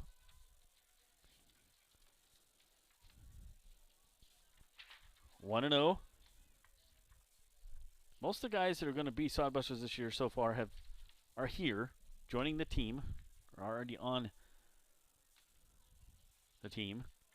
I think there was a couple guys that were yet to come in, but we're pretty close to full staff, which is good. 2-0 here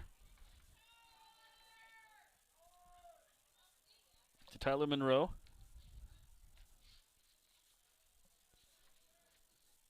And the pitch. Good one there from Marhefke. And therefore a strike. Didn't do too much with that one, but didn't have to.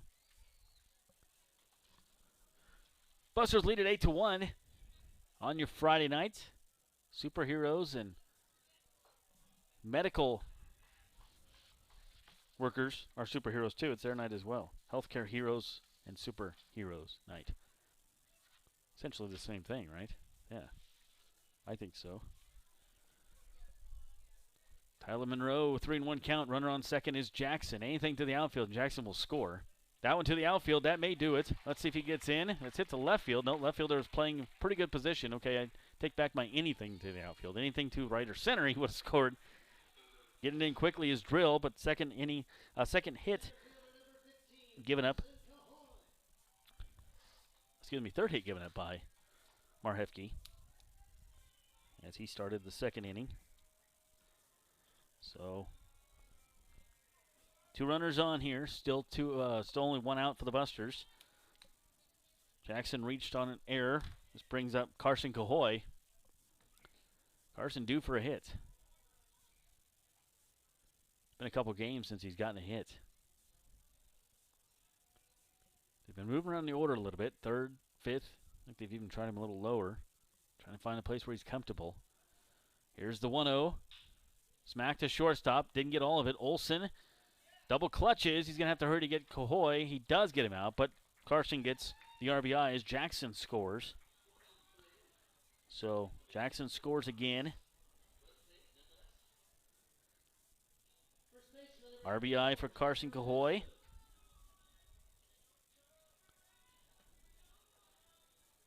And it brings up Trevor Matson. Matson has struck out and was beamed in the back last inning. And misses that one, strike 1. So Marhefke came in relief of Scanlon, who got rocked in the first inning. I'm just going to tell you. Marhefke from Neenah, Wisconsin. 1 ball, 1 strike. Trevor Matson plays a little first, plays a little third for us over at first tonight. Runner standing on second base there is Tyler Monroe. 2-1, Trevor Matson. Wheat City Whiskey Jacks, first time these two teams have ever played each other. Third year in the league for Wheat City. They didn't play last year because of COVID. Busters up 9-1 here in the bottom of the third, trying to add to that lead.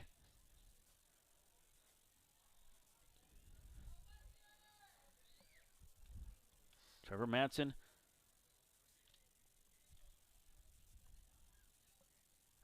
at the plate. Righty versus righty. Marhefke's pitch down the third base line. Not the best hit ball. Across the diamond. Good play there by Bittner. And the Busters are out of it with only the 1 hit. 1 hit, no runs, 1 left on base. At the end of 3, it's 9 runs for Hastings. Wheat City 1. Top of the 4th. Coming up, this is Sodbuster Baseball from Duncan Field.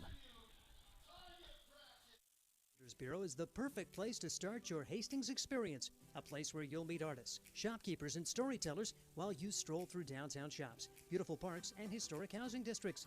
Whether you're a traveler, meeting planner, or a new resident, the Adams County Visitors Bureau is excited to help you find what you're looking for, from places to eat, things to do and see, to places to stay. Ask the Adams County Visitors Bureau. Get details at visithastingsnebraska.com. Experience Hastings with the Adams County Visitors Bureau. Nebraska Land Distributing is a proud sponsor of the Hastings Sodbusters. When you come to the ballpark, get a refreshing Coors Light, courtesy of Nebraska Land Distributing. Nebraska Land Distributing also features Leinenkugels, the ultimate summer drink, cold and refreshing, and sold at Duncan Field. Another Nebraska Land Distributing option when you come to the ballpark is light beer from Miller. Everything you've always wanted in a beer and less. Nebraska Land Distributing, proud sponsor of the Beer Batter at all Hastings Sodbuster home games. Thank you to all of our sponsors. Josh Salmon back with you, voice of Hastings Sodbuster Baseball. It's nice to have a 9-1 cushion. A little bumper music here from my San Diego friends, Lexington Field. Welcome back to Duncan Field. Speaking of fields. And coming up here for Wheat City, it will be the catcher, Rhett Stein. Steen. It's spelled Stein, but it's pronounced Steen, like Frankenstein. Popped up, mile high. Who's going to get it? Third base, shortstop, and making the catch over there is Monroe. Monroe was talking to Dawson, and Dawson's like, oh, this is the second time I've played third base. You take that one. He's got good hands, though, but shortstop's kind of the leader of the infield on that one, and he'll take it. So 1 pitch, 1 out. Oh, I'm off a batter. Excuse me. That was Bittner. It was Caleb McDowell that flew out last inning. So popping out to shortstop. Over to shortstop this time. Monroe with a high throw. A tag at first base, and the ball gets loose out of Matson's glove. He's hurt, though, as his hand is. That's a risky play when you go to tag the runner sometimes, because your body's going one way, your hand's going the other. The throw was off from Monroe. So Matson went to tag him up the line. I think they're going to rule that one a hit. It should be ruled a hit.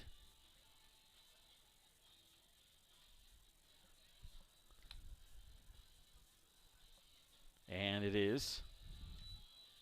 No, they give that an error. It's interesting.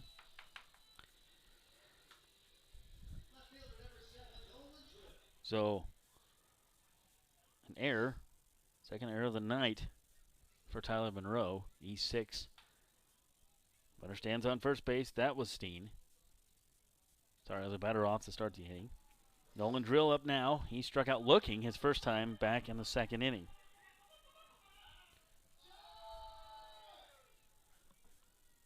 Nine-1 Busters. They put 7 on in the first, 1 in the second, 1 in the third. Wheat City got things going back in the top of the first and haven't scored since. Runner goes. That one popped up. Slicing out of play. Matson runs to the dugout, checks his area. Catcher runs over there as well. Carlson, nobody can get it as it goes into Wheat City's dugout. Those guys giving 110%. They got to be careful. That is a concrete wall over there in the back of that dugout, and that railing is not comfortable either, even though it's padded. 1 ball, 1 strike, 1 out to Nolan Drill, the left fielder. Spelled just like it sounds, D-R-I-L-L.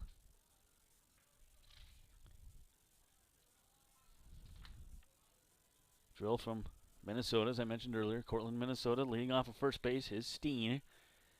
Reached on the error. Lee Fulteen's pitch hit into left center field. Who's going to get it? Jackson is in there, makes the catch, loses his hat. Good communication, though, with Carson Cahoy because they're both running at the ball. That's one of those things where you don't want to collide. And I think that was more the left fielder's ball anyways. Good job, Jackson. He's got some wheels out there. And a catch 2 down here for the Whiskey Jacks. Brings up Houston Fogelstrom. Had that long at bat in the first inning, but ended up striking out. 1 on, 2 outs for the Whiskey Jacks. They're down by 8. We're in the top of the 4th. Leif Holteen throws the heater, 87 mile an hour. Almost looked like a slider, actually. I think it was just a tailing fastball. No ball, 1 strike. Very short lead by Rhett Steen over at first, the catcher. Holteen does look over his shoulder at his runner. Gets a sign from Nick Carlson, his battery mate. Pitch on the way. Ooh, drops the bottom out of that thing. 78 miles an hour on the curveball. And no balls and 2 strikes. 2 outs. Holteen has given up 5 hits in the game, just the 1 run. He has hit a batter. No walks.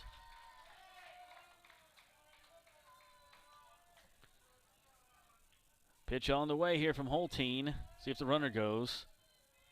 He does not. That one fouled off and out of play. For the Busters in the bottom of the 4th, it'll be Rodriguez, Hammond, and Dawson. 4 RBIs, 2 hits in those for those guys already tonight between the 3 of them. No balls, 2 strikes, 2 outs. Holteen on the stretch. The shadows just creeping over the pitcher's mound where half his body's in the shade and half of it's in the sun, which is also deceiving for a batter when the ball's coming in. Runner goes, throw down, not bad, and they get him? They get him. Steen decided to go. Nick Carlson said, no soup for you. So that's a heck of a way to end the inning, but we'll take it. Steen getting caught stealing, and leading off next inning will be Nolan Drill. So no hits, nobody left on base, no runs, nothing doing for the Whiskey Jacks there. Bottom of the 4th coming up, Busters up by 8. It is 9-1. This is Sod Buster Baseball. It's hot. Can we get some popsicles? A lot of popsicles. Okay, sure. Let's go to Sam's Club. We can get some popsicles there. Plus, check out the pools on sale. Didn't Dad want to barbecue tonight? With all those popsicles, we should get some paper towels, too. Good idea, Mom. I'll grab some chips. Sam's Club has something for every season. Sam's Club, a proud sponsor of Hastings Sodbuster Baseball. Stop by before or after the game. For the best in promotional videos, custom designs, photography, websites, and more, it's Provident Promotions. You've got the business. Now make it stand out with Provident Promotions. Provident Promotions can help you design your logo, website, custom make your promotional video, and shoot just the right photo for your company or business needs to be seen everywhere. And they even offer email marketing services and social media management. Let them help you from start to finish. 111 North Burlington Avenue, Suite 110 in Hastings. A proud sponsor of Sodbuster Baseball. Duncan Field, Josh Hammond back with you. Little music there from Cousin Walter, another San Diego band back in the day. This drummer's amazing. Nate gives me that look. It's actually me back when I was in my early 20s. On the drums there, 9-1. I still play my drums. 9-1 our score here. Buster's chance to add to that here. The bottom of the 4th. Having a good time here at Duncan Field. Why not? It's nice to have a big lead. It's been a while since we've had a big lead. Let's keep that lead. Let's get a W. Rodriguez, Hammond, Dawson due up for the Busters, taking strike 1. Good to see Matt back out there on the field. Took an injury on Monday, a couple nights off. Back in the lineup tonight. 2 hits for him. An RBI back in the 1st. Scored a run. Popped up. That thing hit a mile high to left. Drills out there and makes the catch. And there's one down. Joyer was running over. Daigle was running over. But left fielder made the catch. One down for the Busters. And that brings up Jack Hammond. This kid has been on fire for the Busters. Call the Hastings FD. He's in fuego. Marhefke on his third inning of work for Wheat City. And those shadows playing a little bit of number with him as his head is in the sun and the rest of his body's in the shade. I wonder if that affects the batters or not, because it's kind of like the ball's dark, light, and then dark again. I don't know. I'll have to ask him sometimes. Here is the 1-0. Good pitch on that one. 78. Breaking ball look like. 1-1 here to Jack Hammond. All the hits he's been doing the last couple nights really took his batting average up. He's at 211.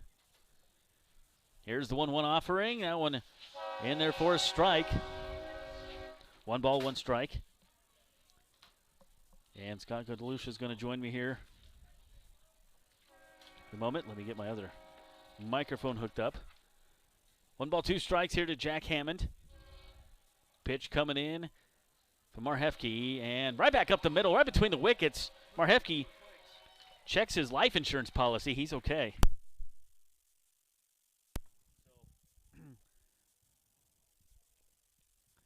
Marhefke doing okay on that one as it went right between his legs. Scott Galusha joins me. Scott, boy, it's nice to have an 8-run cushion. Well, you know, this is what I thought we were going to be pretty good at putting the ball in play. And Fremont's just a tough matchup. They're really good. They're really big. And although we had a chance to win maybe all 5 of those games, plus the 1 game we did win, it's nice to see somebody else out there other than that purple and orange. And it was really important for our kids to have a little confidence, and it was a nice start by our offense and had a lot of good at-bats 1 through 9. Jack Hammond keeps doing what he's been doing, hitting the ball well. 3 hits for him tonight. Brings up Cole Dawson. He's been playing pretty good as well. The breaking ball doesn't fall. And it's 1-1 here to Cole Dawson. Talk a little bit about Omar Jackson. Just joined the team, not even on the roster, and he's already showed his speed out there. Well, about a week ago, Coach Dawson from Arkansas Tech called me and said, "Do you need anybody?" And I said, "No, not really, but maybe. Always listen." And they said, "I got a really good athlete who's a really good hitter and can really run. We got to make him into a defensive player, but we're going to work on it." And so with enough guys that we had with sore arms, we thought we'd bring him. And a fantastic family. His father, Jesse's here in the crowd. He's going to do Are You Smarter Than an Umpire tonight. They're from Mansfield, Texas, and just a wonderful kid, and he's done a great job. Plays hard, runs really well, obviously. No throws yet. 2 stolen bases, been pretty easy. So we're excited to have another good athlete for us. Cole Dawson hits in the fielder's choice. He now stands on first as they get Hammond going to second base. That one hit deep to center field. Daigle going to be underneath it and retire the side. Scott, stick around. He'll join me here in the top of the 5th. Busters leave 1 on base on 1 hit. No runs that inning. Still lead, though, 9-1. This is Sodbuster Baseball from Duncan Field.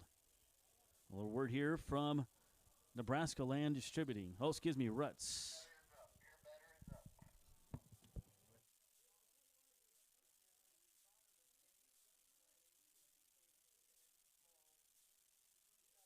We only need 1 more out. Do you think you have enough energy? I'm exhausted and it's hot out here. I'm thinking about enjoying that nice, cool air conditioning I have at home. Oh yeah, you've talked about Ruts Heating and AC, the #1 source for residential and commercial HVAC services in Nebraska for over 45 years. Yeah, now. I have enough for 1 more batter, Coach. Smith, go finish this thing so we can all go home and cool off. Visit rutsheatingandair.com. My husband and I love to live in Nebraska. It's the good life. We always vacation here. Love those Nebraska state parks. We love to eat here. Where are you going to get a better steak? And we love to play here, especially Nebraska Pick 5 from the Nebraska Lottery. It has a $50,000 starting jackpot, drawing 7 days a week, and all the proceeds go back to our state. Hey, honey, this weekend, let's buy some Nebraska Pick 5 tickets, go to a state park, and grill some steaks. Like our first date. I'm no amateur. Top prize odds 1 in 501,000. Welcome back. Duncan Field as Busters leave 1 on, but still lead 9-1. Josh Salmon back here with co-owner and general manager Scott Galusha. And Scott's happy to see all the offensive production tonight. He knew that it was in there for the guys. It was just a matter of time getting that out. And coming up forward, Weed City Whiskey Jacks will be their beer batter, Nolan Drill. So it'll be, Fogelson. It'll be Fogelstrom. That's right, because he ended the inning because the runner got picked off trying to steal last inning. They were barking at me because the beer batter had 2 strikes on him when we threw the kid out. They'd rather have the discount beer than the third out, apparently. So that's okay. We're having a good time at the ballpark, and why not? Good arm back there for Nick Carlson. He works pretty well with Leif. He does. We've got 3 good catchers on this team, and although we did just hear that one of our catchers is no longer going to be a catcher, but he'll catch a little bit for us this summer. But J.T. Cafferty, they're going to move him to the outfielder first base. Interesting. So he's been doing a little bit of that for us. Yep, he has, and he'll be back in a few days. Unfortunately, he had a loss in the family, so our hearts and thoughts and prayers are with him and his family. Lost his grandma this weekend, so he'll be away for a few days. But we're thinking about the Cafferty or JT as well as the Cafferty family. Definitely, yeah. All the best out to the Cafferty family, and we'll think about you here. It's 1 ball, 2 strikes here to Fogelstrom. Fogelstrom was up when the runner got thrown out. Trying to steal there was Steen, the catcher. Leif pitching a good game, giving up 5 hits tonight, 4 strikeouts. Hasn't had a strikeout, though, since the second inning. It would be nice to get Fogelstrom here. And it was the beer batter, so people getting their discounts. Talk about some of the promotions coming up here, Scott. Tonight is Hero Healthcares and Hero Superheroes, which are essentially the same thing. They're all superheroes, the capes. But coming up tomorrow, we got an interesting promotion going on. Yeah, we got Husker night tomorrow, and that'll be exciting. And hopefully we can get Nebraska going the right way, or they're down 4-0 early tonight in the NCAA tournament. So hopefully we'll get them going. We got a nice promotion tomorrow night for Husker night, and then next weekend is our big one, actually. So we better start mentioning that. We got 9 innings of winning. That'll be a week from Saturday, and we've got prizes. We've got 4 or 5 prizes that are worth over $400 or $500, and a $700 Traeger grill. We're going to give all that away that Saturday night. I believe that's the 12th, and so we're excited about that too. Should be our biggest promotion of the year so far. Awesome. Lottery tickets, Traeger grill, things given away, 9 innings of winning. Here's the 2-2 from Leif Holtein, and swung him out of his helmet on the foul tip. Losing his lid there is Fogelstrom. Nick Carlson, if he would have held on to that, would have been a strikeout, but we'll take it nonetheless. You know, there's no talent in that holding a third strike at all. We always bark at the catchers if they can't catch it, but it's really luck. Your glove's in the right space and happens to catch, but it's accidental when that happens. Nothing you can practice to get ready for that. 2-2 once again coming up here to Fogelstrom, the right fielder. Leif Holtein been pitching the entire way so far. Here we are in the 5th. Listen to that crowd. They're cheering him on. Love this kid here in Hastings, and why not? Cameron Daigle due up next. Yeah, I got a shout out to Brian and Aaron Frew. They're not here tonight, which is normally a big deal, but it's Brian and Aaron's 10-year anniversary tonight, so they're out to dinner, and we're excited that they feel like they can go out and enjoy themselves and know the baseball game's going to go on. So congratulations to Brian and Aaron for 10 years. That's a great accomplishment in today's world, and we'll see you back here tomorrow. All right, definitely. Down the line, and that is a foul ball. So we'll do that again. And it takes a lot of people sometimes for Brian not to be here. You've got to fill in some other things. He does some PA and some stuff like that. So we've got some people filling in. Great crowd here tonight. And it's nice to see Wheat City Whiskey Jacks. First time these 2 teams have ever seen each other. And it's fun to see somebody besides Fremont. Yeah, that's right. You know, Fremont, just because of geography and our goofy schedule with having to play 1 game here, 1 game there. So we're forced to play Fremont because they're so close. But it's nice to bring in the Whiskey Jacks today, and hopefully we can treat them nice, but show them how it's done. And there's the beer batter for us again. Strikeouts. People were getting excited because they wanted Leif Holtein to get the 5th strikeout, but they also wanted the discount on the Brewskis, and they got both in 1 pitch. 5 strikeouts today for Leif Holstein, and Holstein, and Fogelstrom is down on strikes. 2 outs here in the 5th. That brings up Cameron Daigle, the center fielder. It's interesting to see the female, Zoe Hicks, playing. I talked to her a little bit before the game. Interesting career she's had, and it's a whole new thing for her to see the arm release from softball to pitcher, from underhand to overhand. I'll tell you what. Well, first of all, I've been coaching girls softball since about 1991, not to date myself, but I've been doing it a long time. And I talked to her before the game, and I told her there's no way I'm throwing her a strike, because if she can hit a softball and a baseball, then we got some problems. So we know she can hit, and you don't just get a roster spot at this level. And so we know she's a really good player, and we hope to see her this weekend. Definitely. We'll probably see her sometime in the series, but right now there is 2 down here for the Weed City Whiskey Jacks, and a line out there. Nice play at second base by our second baseman, and it's Matt Rodriguez. Good to see him back. He got injured on Monday night with a runner sliding into his arm, and I think he's okay, doing okay out there with a couple hits tonight. He's doing okay. Matt's had a history of both shoulder and arm problems of both shoulders, and so I think that scared him more than anything else, and it was really nice to see. We got him checked out, and he just needed a couple days off. He's back in there and had some good at-bats. Matter of fact, maybe the biggest at-bat of the game with 1 out and the bases loaded after Trevor Matson struck out. He was down 1-2 and worked a base hit for us. That was really big to open that first inning. 0-1 here to the leadoff hitter, Stitzman. 2 outs, still leading 9-1 here are the Busters. Leif Holtein high leg kick through the slider, and now that one misses. Nope, delayed call. Did they call it a strike? Did they? Yep, they did. They appealed and said he swung on that one. So Stitzman close to being a victim, again, of Leif Holtein. He's got 5 strikeouts. He's having a heck of a season, Leif is. You know, he's a great kid. He's a Hastings kid, and he's going to a really good Division II school, Southern Missouri, and they're really good, and they're really high on him, obviously. And he's just, I like to call him a horse. He's a guy that you can throw out there, and he's going to give you 5 or 6 or maybe 7 innings and compete real well. And he's got lots of pitches, and he's got the perfect demeanor out there. By looking at him, you'd never know if it was 9-1 or 1-9, and that's what we want as a pitcher. Just get out there and get your job done.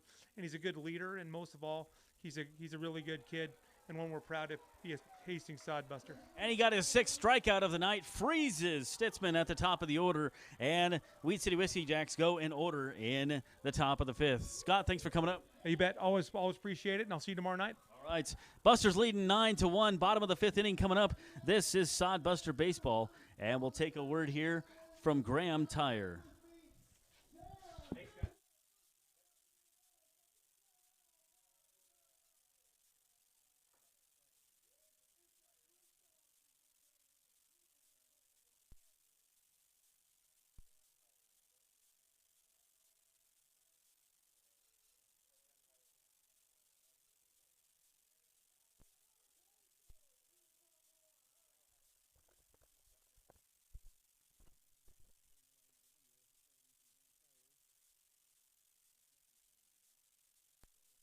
All right. Well, we're having a little technical issue there, so let me oh, I got it. Okay. We're going to try the Graham Tire again. Sorry, malfunction here on my end. Here we go.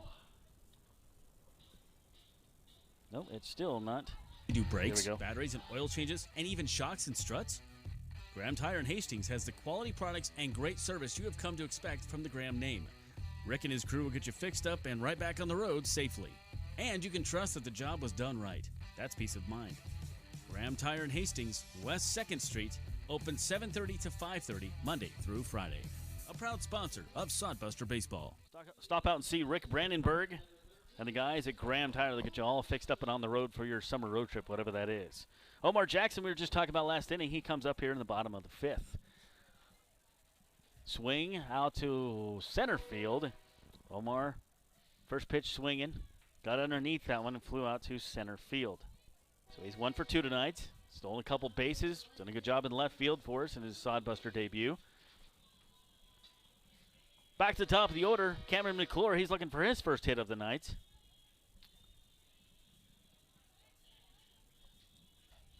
Still out there pitching for Wheat City is Sam Marhefke. 3 innings he has pitched, 4 hits, 2 runs for him. Out in there for a strike. 0-1 here to McClure. 1 of the 2 runs are earned from Marhefke. Tyler Monroe up next. McClure looking to get a hit. He's had some great at-bats this season, especially as of late, but looking for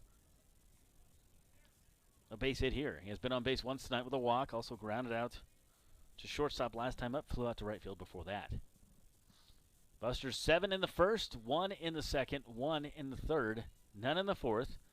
Like to tack on another one here. Why not? That one low. Good take on the 81 mile an hour. Pitch, 2 balls, and a strike. So plenty of promotions going on for the Sodbusters. Husker night tomorrow. Superheroes and medical heroes here tonight. And then on June 12th, 9 innings of winning. So lots of chances to win some stuff there. You buy your raffle tickets. And you never know. You could be walking out here with a Traeger grill or some lottery tickets or other goodies as well. 3-1 here to McClure. Broadcast time tomorrow, 6:35. Once again, if you can't absolutely make it out, we'll forgive you. We'd love to see you out here. But nonetheless, 6:35 again on Sunday. These two teams, Wheat City and Hastings Sodbusters. That one on the outside corner. Umpire's been pretty consistent on that call tonight. Whether it's an actual strike, I don't know, but he's been consistent on it, and it's close. That's all I ask. 3 balls, 2 strikes, 9 runs, 9 hits, 2 errors for the Busters. We haven't seen a couple errors in a while. Defense has usually been pretty solid. Here is the payoff pitch, and strike 3 got him. McClure didn't like himself on that one. Upset that he stood there, and it's another strikeout. 2 strikeouts now for Marhefke. And there's 2 down for the Busters. Brings up the left-handed batting Tyler Monroe. Monroe had a single back in the third. He's also walked and flew out.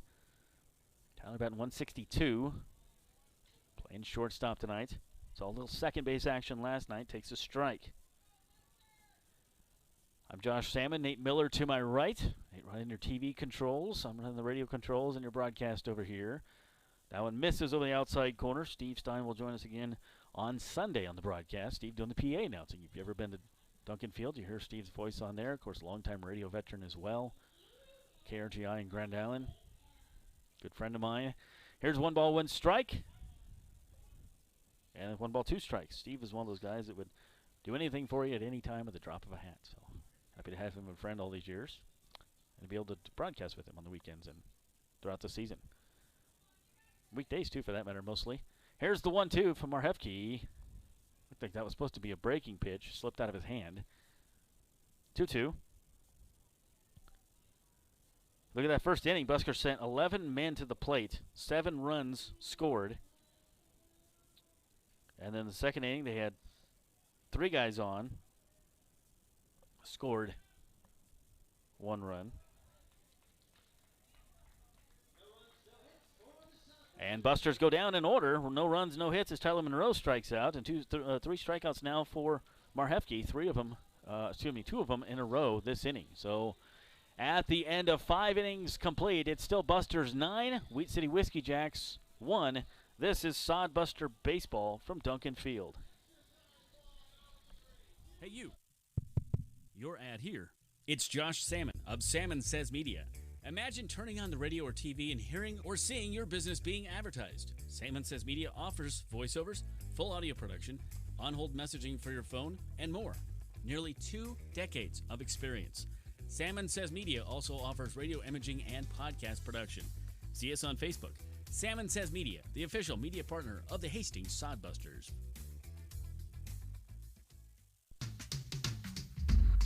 Take a look at your scoreboard. Josh Salmon back with you from Duncan Field. And the Expedition League scoreboard. Every team in the league is playing tonight.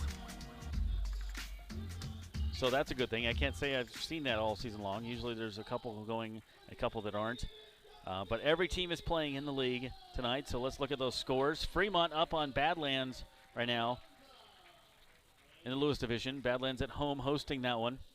4-3, Moo leading in the third. Pure Trappers trailing to Sioux Falls, at Sioux Falls in the 6th, 4-1. Spearfish Sasquatch and Source Valley tied at 2 apiece in the 5th, that game at Source Valley. Canyon County Spuds trailing 1-0 at home in the top of the first to Casper Horseheads. And the Western Nebraska Pioneers and Mining City Tommyknockers tied at 0 in the bottom of the first. Our score 9-1 up here for Wheat City is their shortstop, Garrett Olson. It'll be 2, 3, 4, Olson, O'Brien, and McDowell. Garrett Olson.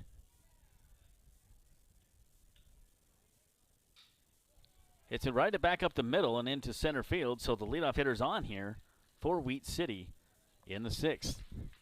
Leif Holtein has pitched a heck of a game thus far. Some of these guys are on limited innings. I see no action yet in the Buster bullpen, though, however. And only Holtein's 5th hit he's given up. Not bad at all. Olson is 2 for 2. He's been on base 3 times tonight, the shortstop. Leads off at first, brings up O'Brien. First pitch, foul tip, first strike. So O'Brien came in for Jelly, first baseman.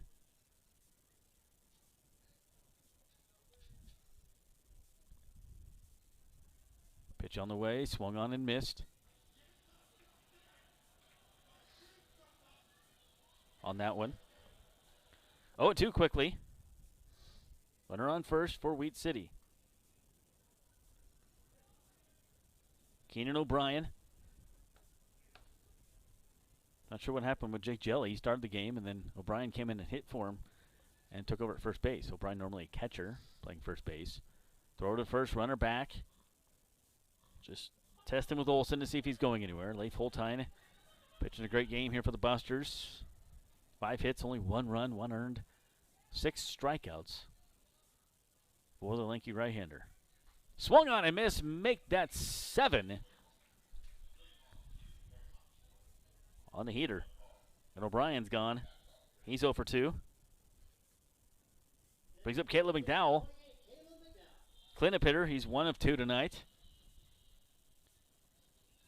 Watch the games on YouTube this year. You can also listen on Mixlr. Appreciate everybody tuning in, whether it be with your ears, your eyes, or both. Here from Duncan Field. Nate Miller running the cameras to my right. Josh Salmon with you, the broadcaster here tonight. That one well inside, and good job taking it there from Caleb McDowell. Duncan Field. I played here one time in Legion Ball a long, long time ago. 27 years ago, 26 years ago, something like that. Obviously not a turf field. And honestly, I just came into courtesy run. They had dirt infield at that time. I came in to run for somebody, the third baseman or the pitcher or somebody, and the ball was hit to shortstop, and they made the easy out at second, and that was it. That was the only time I played on Duncan Field. I didn't even get to steal the base or make it to second base or anything. Yogi Berra played here back in the day, the 50s, the Little League Tour thing that came through. 1-1 here. High chopper. Over Leif's head. That's going to be a tough play for the second baseman. Comes up with it, almost throws it away, pulls Madsen off the bag. Nice catch by Madsen. That could have been really ugly. And McDowell reaches. So Rodriguez had a hard time coming up with that one. It was one of those in between the two guys, and Holtein's pretty tall, but it went right over him. Rodriguez had to run in as fast as he could. Almost overthrew it. Nice catch by Madsen. So 2 hits this inning for Wheat City. They haven't seen 2 hits in an inning since the first inning. That's when they scored their first run. So Dean Bittner comes up, the third baseman. He hasn't been on base tonight at all. He struck out and popped out. 2 runners on for him.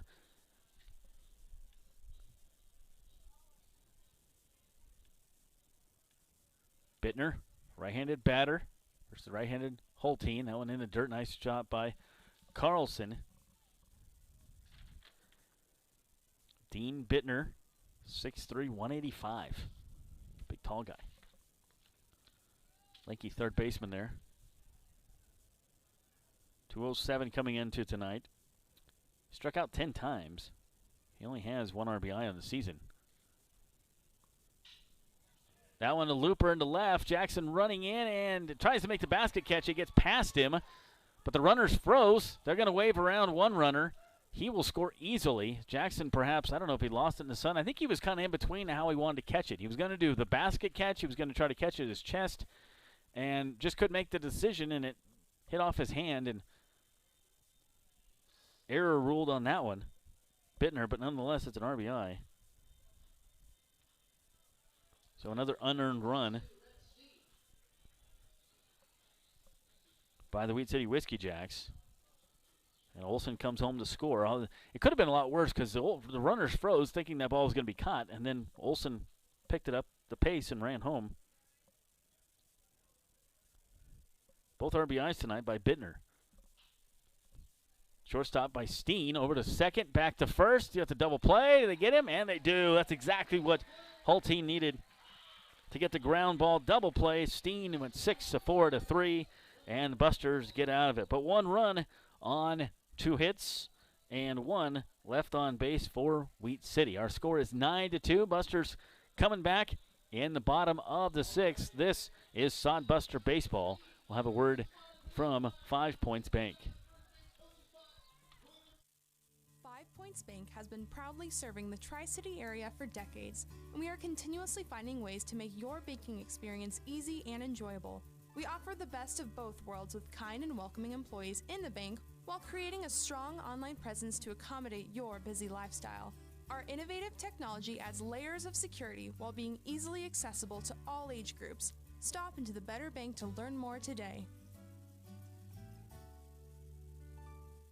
Have you heard the latest in Sodbusters news? Hey, this is Josh Salmon, voice of Hastings Sodbusters Baseball, inviting you to check out the Sodcast, the official Sodbusters podcast. Each episode gets you up to date on team info, the latest news, player and coaches interviews, and more. Join Brian Frew and myself for the Sodcast all through the baseball season. The Sodcast is available for listening on Spotify for free.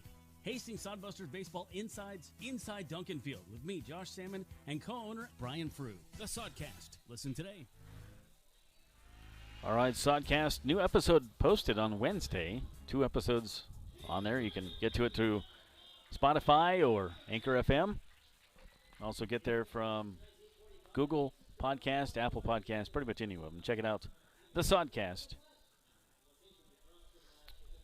Well, Busters have to face a new pitcher here for Wheat City. This will be the 3rd pitcher of the night for them. I'll get you a number here in a moment. And it looks like it's going to be number 15, Jake Anderson. So the night is done for Mar Hefke, and he was the 2nd pitcher of record. Mar Hefke went 4 innings, gave up 4 hits, 2 runs, 1 earned, striking out 3. Scanlon started the game. Kellen got rocked pretty hard. 1 inning, 5 hits, 7 runs, all earned, 3 walks, a strikeout, 11 batters faced. So it brings in the next pitcher. That is Anderson. Jake from Southlake, Texas. 6 foot, 185. It's his 3rd appearance. He started 1 game, pitched 5 innings this season, 1.80 ERA. Been pretty effective, 6 walks, only 2 strikeouts. But batters are hitting .316 against him. Cole Cahoy looks to get things going here for the Busters. Takes first pitch for a ball. Cahoy overdue for a hit. It's been a while since he's had a base hit. A bit of a slump here. Time to get out of it. 257 he's batting now. Good eye on those. 2 balls, no strikes. To the right fielder, Grand Island Senior High graduate. Played football. Good at that. Pole vaulter, good at that. Baseball, good at that. Went the baseball route. Popped it up. Got underneath that one. I think he dropped his back shoulder on that pitch. Popped up to second. And Stitzman makes the catch for the first out. So brings up Trevor Matson. Matson only reached base once tonight. That was being hit by a pitch back in the 3rd. Otherwise, he's ground out and struck out. Busters had 5 hits in the 1st inning, 2 in the 2nd, 1 in the 3rd, 1 in the 4th, went 1, 2, 3 in the 5th. Outside there to Matson. 3rd pitch of the night. 3rd pitch of the night for Wheat City. There's some arms getting loose for the Busters in the bullpen, so you wonder how much Hulteen has left on his chain. He's pitched a great game. I felt bad for Shane Scott last night because he pitched a great game as well, but it got away from the bullpen a little bit, and that's the way the cookie crumbles sometimes. Here's the 1-0, well inside, and called a strike. Wow. Trevor Matson So it's 1 ball and 2 strikes to Madsen. That one fouled back to the net. We'll do the 1-2 again. Like to see out here tomorrow night, 6:35 is first pitch.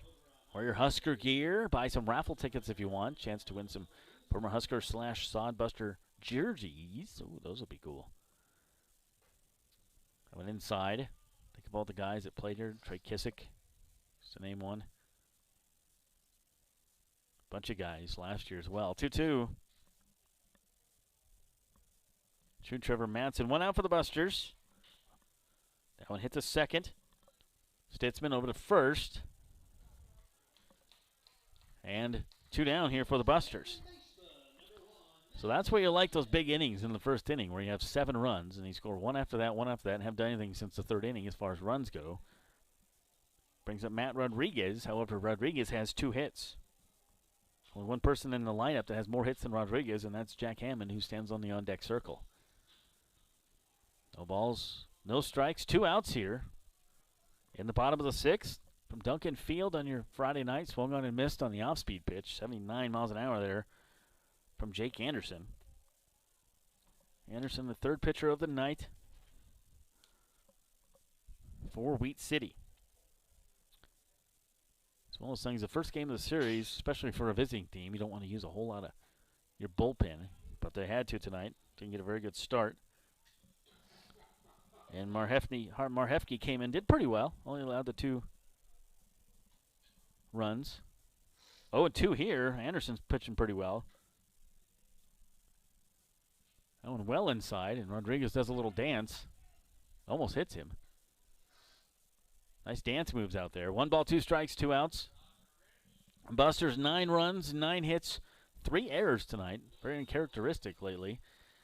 2 runs, 6 hits, and 1 error for Wheat City. Here's the 1-2. Very high leg kick from the pitcher. Swung on and missed. Nope, he foul-tipped it. He's going to stay alive on that one. I thought he missed it. Off-speed pitch there. Another nice pitch from Anderson. So we'll do the 1-2 again. If he should get on, the red-hot Jack Hammond will come up. I still love the players wearing the capes for Medical Heroes Superhero Night tonight. That one outside and missing. Too bad the Huskers lost today, but they'll play again tomorrow. And if they wear capes, perhaps they will win. I don't think that's good. I'll tell Will Bolt that. I don't have his phone number. 2 balls, 2 strikes, 2 outs. Whatever they got to do, right, to win. It's only weird if it doesn't work. Here's the 2-2. High chopper to short. And over to first. Tried to scoop it up, and they got him. I don't know. That seemed like a bad call to me, but Rodriguez out on the ground ball to the shortstop. It was a really nice scoop over there by O'Brien, who's normally a catcher. So he's used to digging things out of the dirt. But nonetheless, Busters go 1-2-3 again for the 2nd consecutive inning, but they still lead 9-2. Top of the 7th coming up. This is Sodbuster Baseball. We'll hear a word here from the Adams County Visitors Bureau.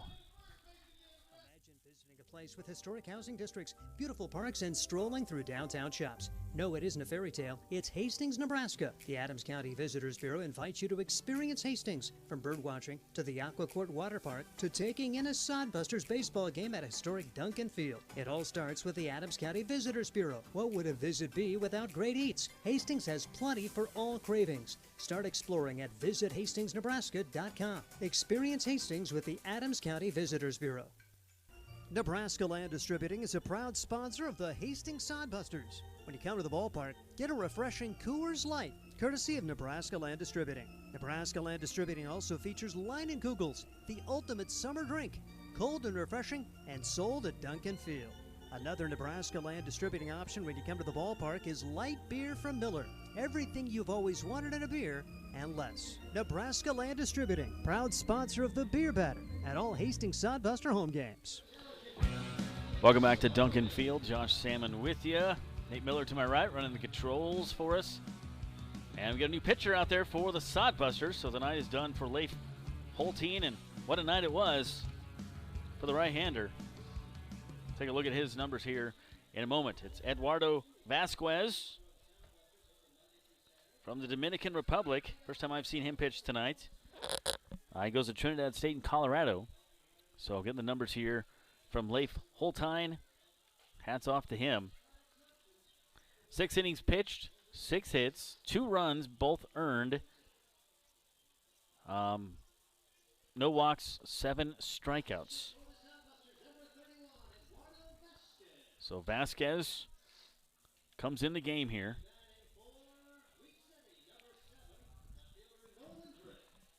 Leading things off will be Nolan Drill. It'll be 7, 8, 9 hitters here for Wheat City. Vasquez, his 3rd game he's pitched for the Busters. He started one of them. He's pitched 7 innings. ERA is 6.75. Struck out just 1 batter this season. Has walked 5. High leg kick to 1-0. Swung on and missed. 1-1 now on Nolan Drill. So Vasquez in there. Where's the number 31, Eduardo Vasquez? And misses outside. 2-1.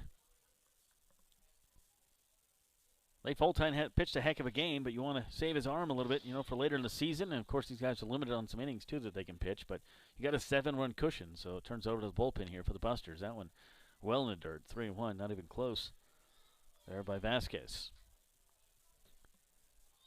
Wheat City able to scrape together a run last inning.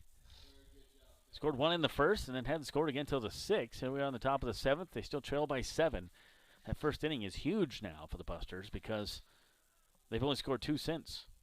We would have been tied up. That one well inside, and moving out of the way is Nolan Drill. He draws the walk. First walk given up tonight by Sodbuster pitching.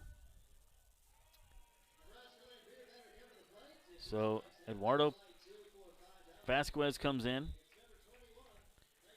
First batter he faces, he walks. And that brings up Houston Fogelstrom. The beer batter, if you're keeping track at home, he struck out twice tonight, so our crowd here is having a happy Friday. That one pops away from Carlson, and a runner able to advance. That Carlson usually sure hand. Squeezed that one, but squeezed it a little too hard and didn't know where it went. Heads up base running there by Nolan Drill, who advanced to second on the pass ball. First pass ball. We haven't seen any wild pitches tonight as well.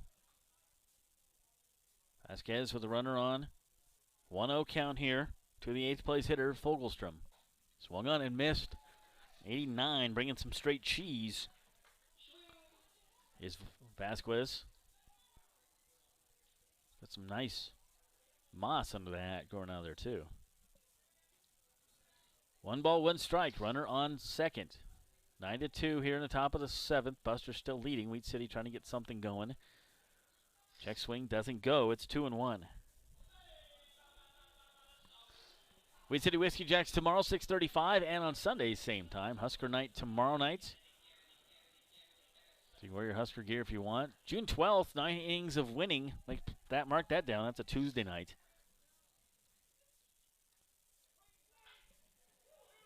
I take that back. That's not a Tuesday night. That is a Saturday night, June 12th.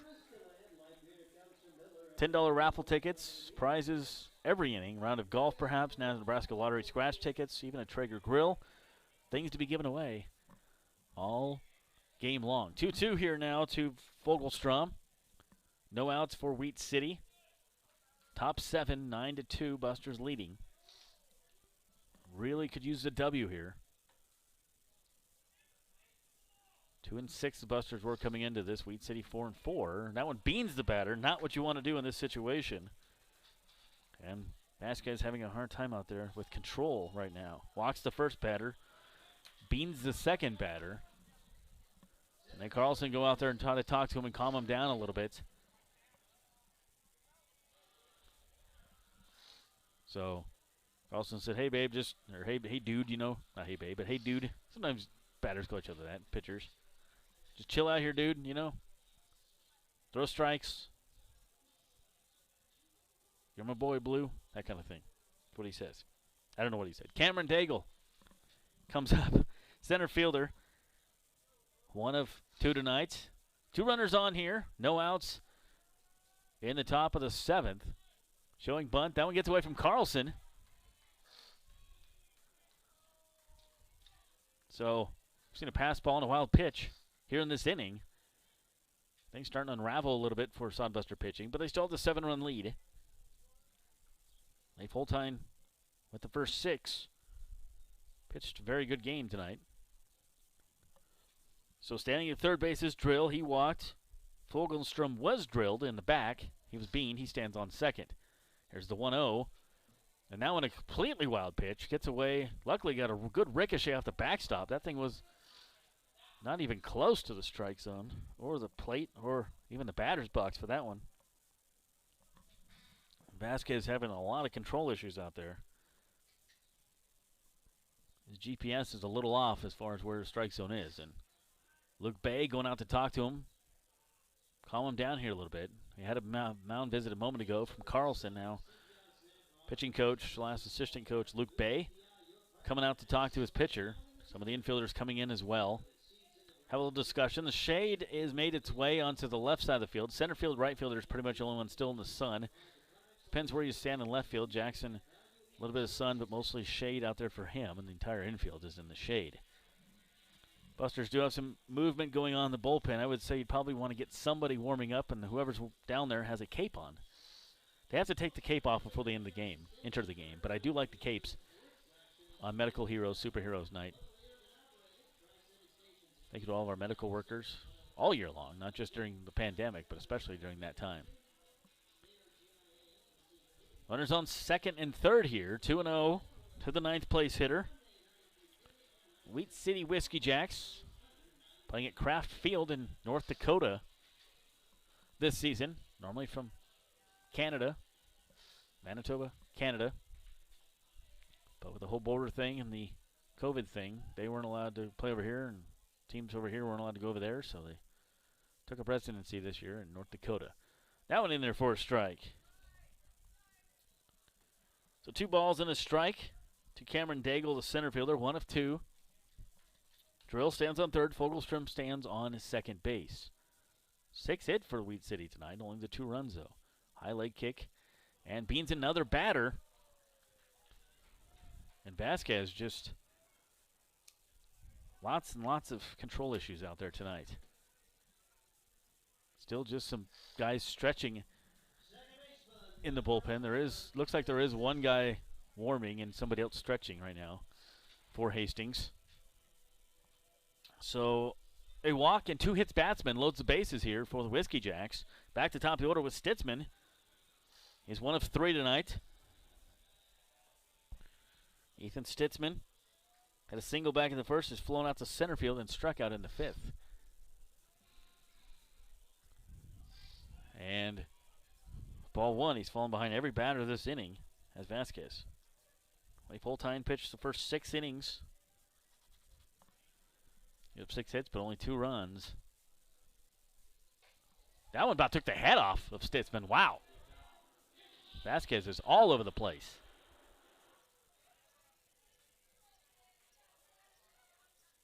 This guy is, and he's throwing heat too. That's the scary part. You're a batter. You're not sure what you're going to do. Everybody standing on base is either walked or been hit. Vasquez having a tough outing here. Batter calls a timeout. Wants to up his life insurance policy before stepping back in the box. And he does. Step back in the box, that is. 2-0 coming up from Vasquez. That one way upstairs. 3-0 here. Vasquez is only throwing a couple strikes this inning. So, Arms getting ready in a hurry in the Hastings bullpen. Here is the 3-0 down Burlington Avenue, and it is a strike. Olson due up next. Olson has been on base 3 times tonight. The shortstop has been one of the better hitters for Wheat City here tonight. You don't want to get him up with bases loaded, but he may. 3-1. And inside, and he walks a run in. So second walk of the inning, 2 hit batsmen, an RBI for Eduardo Vasquez. And a run comes in here for Wheat City. That's the cheap way to get the RBI, but that's how I used to get mine by Stitzman. And it brings up Garrett Olson. This guy's had a good game. And we're going to go to the mound, and a pitching change as Luke Bay comes out. Vasquez is done. And faced 4 batters, walked 2 of them, hit 2 of them. And not a very good outing for his home debut. Anyways, for the Sodbuster, Eduardo Vasquez. Pitching change coming up. This is Sodbuster baseball. Buster's still up, though, 9-3. Bases loaded for Wheat City. We'll be right back after the word from Sam's Club. I'm a working mom. I don't have a lot of time for grocery shopping. That's why Sam's Club is so convenient. I can get the food my family loves, household supplies, and be on my way. My husband likes that they offer oil changes and tire services. Really saves him time. They have early hours for Plus Club members so I can beat the crowd on the weekend. Plus, Sam's Club offers free curbside pickup. Order online or in the app. Sam's Club, Grand Island. Sam's Club, a proud partner of Sodbuster Baseball. For the best in promotional videos, custom designs, photography, websites, and more, it's Provident Promotions. You've got the business. Now make it stand out with Provident Promotions. Provident Promotions can help you design your logo, website, custom make your promotional video, and shoot just the right photo for your company or business needs to be seen everywhere. And they even offer email marketing services and social media management. Let them help you from start to finish. 111 North Burlington Avenue, Suite 110 in Hastings, a proud sponsor of Sodbuster Baseball. All right, pitching change at Duncan Field, and bringing another Hastings native, Jacob Shaw, as Eduardo Vasquez is done. He's had a rough outing. 4 batters, walked 2 of them, hit the other 2. Not the way you want to make your debut at Duncan Field. He's pitched a couple times this season, but hasn't pitched a home game, and now he has, and he's done. So, inheriting bases loaded will be Jacob Shaw. And you look at Shaw's numbers, of course, from Hastings, Nebraska. His 4th appearance, he's pitched 5.1 innings, all out of the bullpen. Allowed 5 hits, only 1 run. It was earned, 2 walks, 8 strikeouts, 1.68 ERA. Batters only hitting .263 against him. So he's been very effective. And they need somebody effective right now to get out of this sticky situation. Buster's still up by 6. A huge inning, the 7th. 7-run first inning has been crucial as Wheat City's chipping away here, some extra runs late in the game here in the top of the 7th. Bases loaded now, brings up Keenan O'Brien, excuse me. Can't read my writing here. O'Brien came in on the 3rd for Jake Jelly, who batted once and then was out of the game. Jacob Shaw's first pitch misses for a ball. So Nolan Drill was walked. He came around to score a run. And then Fogelstrom was hit. Cameron Daigle was hit. Ethan Stratman walked. That's who's on their bases right now in that order. 2-0 here to O'Brien. So you had Leif Holtein, Hastings product, Hastings native start. And there's a bookend of a Hastings pitcher. That one well inside. Leading into it, though, trying to get hit there, was Olson. Didn't hit him, though, but it is 3-0. So Sodbuster's bullpen woes continue. Had a great start last night from Shane Scott. Bullpen not so good. Another great start tonight from Leif Holtein.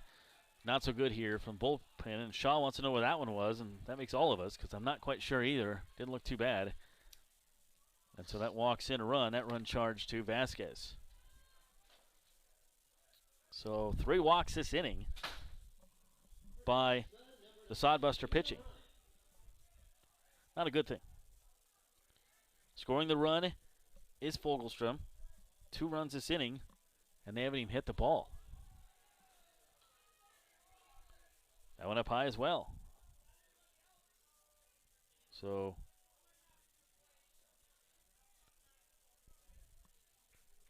excuse me, that was Olson that was just up. I had a batter off. This is O'Brien here.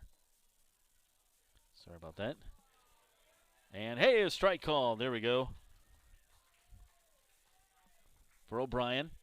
Bases loaded for Wheat City. It's still 9-4. Hastings Sodbusters. Josh Salmon with you from Duncan Field. Lights are on here. Top 7. Wheat City scored 2 this inning and not even have a single hit. The bullpen has had a hard time finding the strike zone tonight. Leif Holtein went 6 innings, 6 hits, only gave up 2 runs. Both of those were earned, striking out 6, and from there, things have unraveled a little bit here for the Busters in the bullpen. That one in there for a strike. It's 2-2 to O'Brien.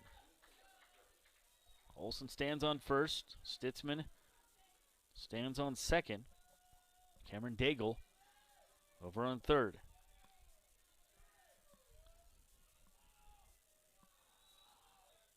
And the pitch inside and high. So Eduardo Vasquez came in, walked a batter, hit a batter, hit a batter, walked a batter. He got pulled. Jacob Shaw's out there. He walked a batter, walked in a run.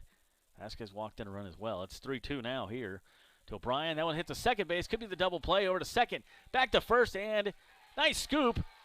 The run does score, but they get the double play. They'll trade the 1 run for the double play. Much needed double play. Nice job there. Second to short. That is Rodriguez to Monroe. Over to Matson. A good scoop at that end, and 2 down.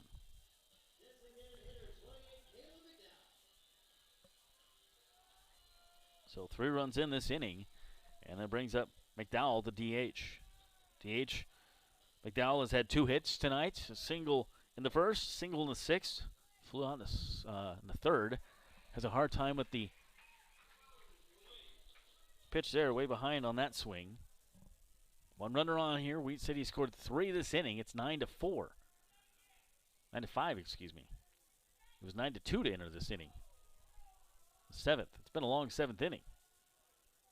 Buster trying to get to 7th inning stretch. They scored 7 runs in the first, 1 in the second, 1 in the 3rd. That one hits to right center field. That's going to fall in for a hit.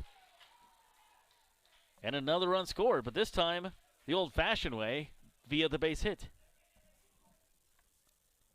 So 4 runs this inning for Wheat City. Their backs against the wall. Don't count them out. RBI single there for McDowell. 3rd hit of the night for McDowell. Stitzman comes in to score for the 2nd time. And that brings up Bittner. He's got 2 RBIs tonight. Now it's 9-6 Busters. The lead is dwindling here in the 7th. That one in the dirt. Nice stop by Carlson. Leif Holtein pitched an outstanding game. Eduardo Vasquez came in and beat a couple guys, walked a couple guys. Jacob Shaw's come in, walked a guy, got a ground ball, just gave up a single. Shaw delivers. That one called a strike. Maybe got away with one there. Looked a little low. So, total of 4 earned runs for Vasquez this inning, and less than an inning pitched. He didn't retire an out. Doesn't help your ERA. That one fouled off first base side. It's 1-2 to Bittner. He's been a tough out. Well, I should say he's been an easy out, but he's got a couple RBIs this game.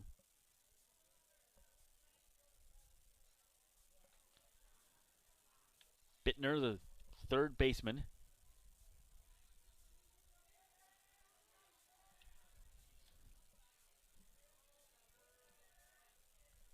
And here is the 1-2 from Jacob Shaw. Swung on a miss, got him on a bad pitch.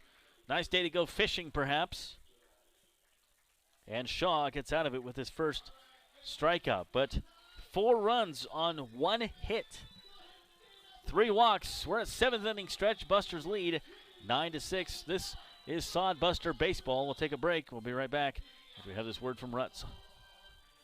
Sod Busters Baseball and hot weather, so make sure you stay cool with Rutz. Rutz Heating and AC is your #1 source for residential and commercial HVAC services in Nebraska. For over 45 years, Rutz has been a name to trust for repairs, installation, and maintenance work on time. Call Rutz Heating and Air Conditioning today to discuss your HVAC needs, free estimates, and the guarantee their work. Whenever your heating or AC needs, trust Rutz. Visit rutzheating.com. Nebraska has some of the most beautiful state parks in the country. And to celebrate their 100th anniversary, the Nebraska Lottery announces our Great Outdoors Getaway promotion. Through June 8th, 2021, enter any non-winning $5 Nebraska State Park Centennial Scratch ticket for a chance to win a 2-night stay at a Nebraska State Park, $2,021 in cash, and Nebraska Lottery and Game and Parks merchandise. State parks as great as ours deserve a promotion as great as this. Top prize odds 1 in 80,000. Welcome back to Duncan Field. 8 men came to the plate. The top of the 7th. Nightmare inning for the Busters, putting 4 runs on the board. Only 1 hit given up. Busters still lead though 9-6. Bottom of the 7th inning stretch. And maybe someday they'll let me sing it as Harry Carey. I don't know. No, nobody really wants that, do they? Shout out to Eric Johnson, Logan Johnson listening up in Milligan, Nebraska. You hear Eric's voice on the Ruts ad. These guys are going to make it out to a game sometime this year. We'll love to see you out here. Jack Hammond leading things off here for the Busters in the bottom of the 7th. He's had 3 hits tonight. Swung on and missed on the slider. And it's strike 1. Busters just exploded in the first inning. Sending 11 guys to the plate, 7 runs, 6 hits, 3 walks. Strike 2 there to Hammond. And they got a hit batsman and a run scored with 2 singles in the third. They were 1-2-3 in the third. Or in the second, excuse me. And then 1-2-3 in the third. Had a hit in the fourth. That misses for a ball. 1-2-3 in the fifth. In the sixth. Just the way it goes sometimes. 1 ball, 2 strikes. Jake Anderson back out there in relief. And check swing. Peeled to first. Didn't go. 2 balls, 2 strikes. Jack Hammond, the DH for the Busters. He's been really tearing up the ball lately. Look at his batting average. It doesn't say a whole lot, but he has. He's been having good at bats. .250 for him. Last 3 games, though, he's gotten several hits. 2 balls, 2 strikes again to Hammond. It is Healthcare Heroes and Superhero Night, so if you see guys on the TV feed running out of the dugout to get a ball with capes on, that's what's going on. I think we should have to wear capes every Friday night. That one hit to shortstop, but no chance to get Hammond. His 4th hit of the night. Jack Hammond on with another single. And first time Busters have had a leadoff hitter on since the first inning. So Cole Dawson comes up. 1 of 3. Singled in the first, and then fielder's choice in the second and fourth innings. 9-6 Busters lead here, bottom 7. Hoping to tack on another run as Wheat City put on 4 spots in the top of the inning. That one in there for a strike. Kellen Stanton started the game for Wheat City. He gave up 5 hits, 7 runs, 3 walks, 1 strikeout in 1 inning then. Barhefke came in, Sam his first name. High chopper to short. This could be 2. He tags the runner, no chance of getting. Ooh, did they say he's safe? Oh, they were saying he's out. I think he dropped the ball in the transfer. I think they got the call right on that one. They're booing here, the crowd in Hastings. I think he dropped the ball in the transfer. I think he was out. Fielder's choice again for Cole Dawson. What's the record of hitting into fielder's choices in a game? He's got 3 of them. We'll look that up. Nick Carlson, the catcher, steps in from Kearney. 1 of 3 for Nick tonight. Standing over on first base is Cole Dawson. Traded place with Jack Hammond. 6:35 tomorrow, these same 2 teams. And on Sunday. Tomorrow, Husker night. Wear your Husker gear. Buy some raffle tickets, and you could have a chance to win some former Husker / Sodbuster jerseys. Will be raffled off tomorrow night. That one well outside from Jake Anderson. Ball and a strike. To the Busters backstop. Busters wearing the green uniforms tonight. Couple different unis this year. Thank you, Nebraska Lottery, for those. Awesome looking unis. Short lead over at first. That one well outside as well from Anderson. Not going anywhere right now. It's Cole Dawson anyways. 2 balls and a strike. Busters have 9 runs on 10 hits. That's a good thing to see on a scoreboard, but 3 errors, not a good thing to see. Wheat City Whiskey Jacks have 6 runs on 7 hits, not good to see, and 1 error. Duncan Field on your Friday night. It was 88 degrees to start the game. Cooled off quite a bit from then. It feels pretty good. Wind still blowing. It's been blowing about 20 miles an hour. Could be 30-mile-an-hour winds tomorrow, they're talking. Blowing in from right center field. Anderson goes to the plate. Takes a little bit off of that one. Swing and a miss by Carlson. He's 2-2. Carlson doing a great job behind the dish tonight as the catcher. We have 3 really good catchers on this team. Carlson, McGuigan, and JT Cafferty. And pitches high and outside. I talked to Carlson yesterday. He was on the pregame show this morning, or this afternoon. But talked to him yesterday because he plays other positions as well besides catcher. But we've got him listed as catcher, and he says that's what he wants to focus on. He likes being a catcher, and he's doing a heck of a job. Standing at first is Cole Dawson. The 3-2 coming up here from Anderson. And that one low, it's ball 4. It's a walk. First walk given up by Jake Anderson. So Busters with 2 on here. Bottom of the 7th, 1 out.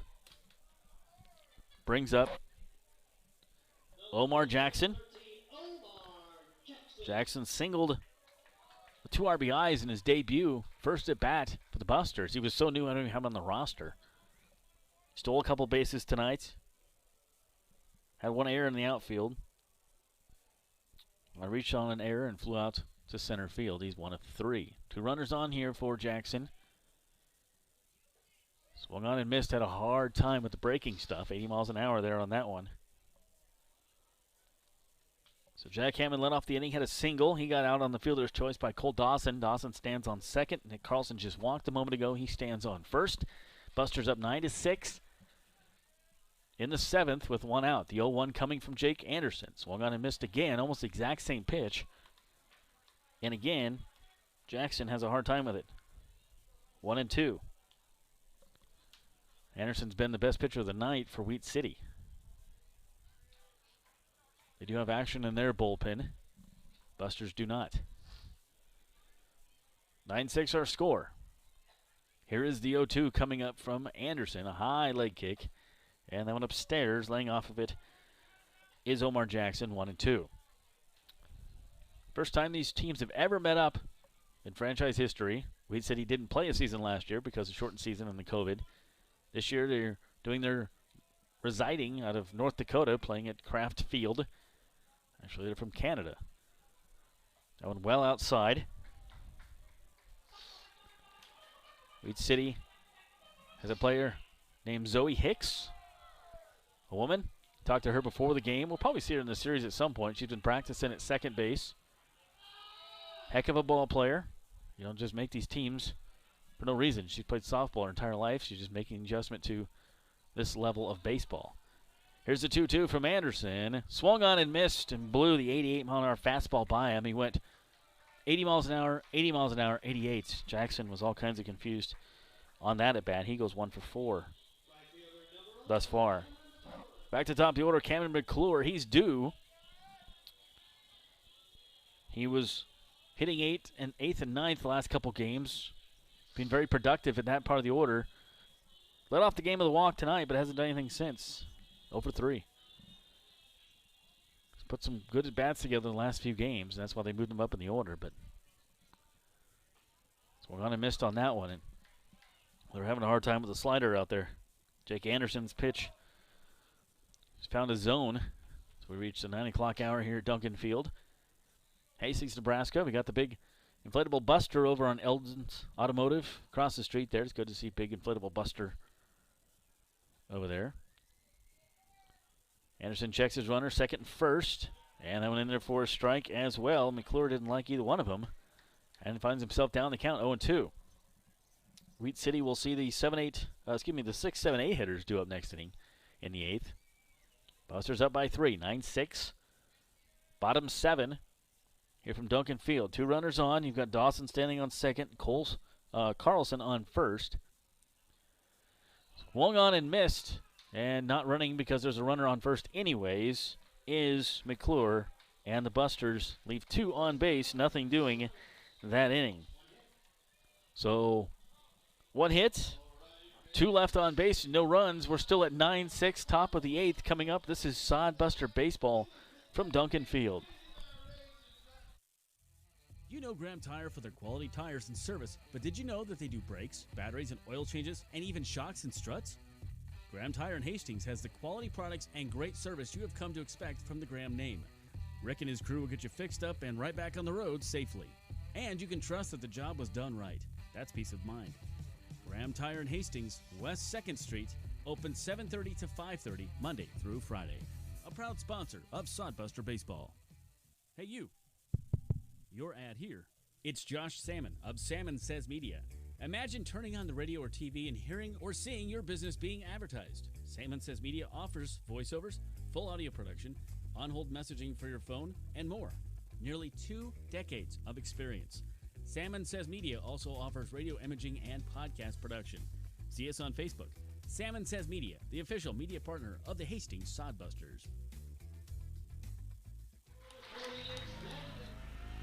Welcome back to Duncan Field. Busters just couldn't get anything going there in the bottom of the 7th. Josh Salmon, Nate Miller to my right running your TV controls. Thanks for watching on YouTube and listening on MixLR. Hastings Sodbuster Baseball, copyright 2021. Points Bank has been your hometown bank. Oh, sorry about that. A little technical issue there. So back out there, Jacob Shaw on the hill. Struggled a little bit last inning, but is hoping to get some innings out of him. Save the bullpen for a couple more games. 7-4, Nebraska's up right now. So that's awesome. After losing the first game. Rhett Steen comes up, the catcher. One of, no, he's 0 for 4. He reached on an error. Shaw's first pitch in there for a strike. It'll be Steen, drill. Fogelstrom scheduled to come up.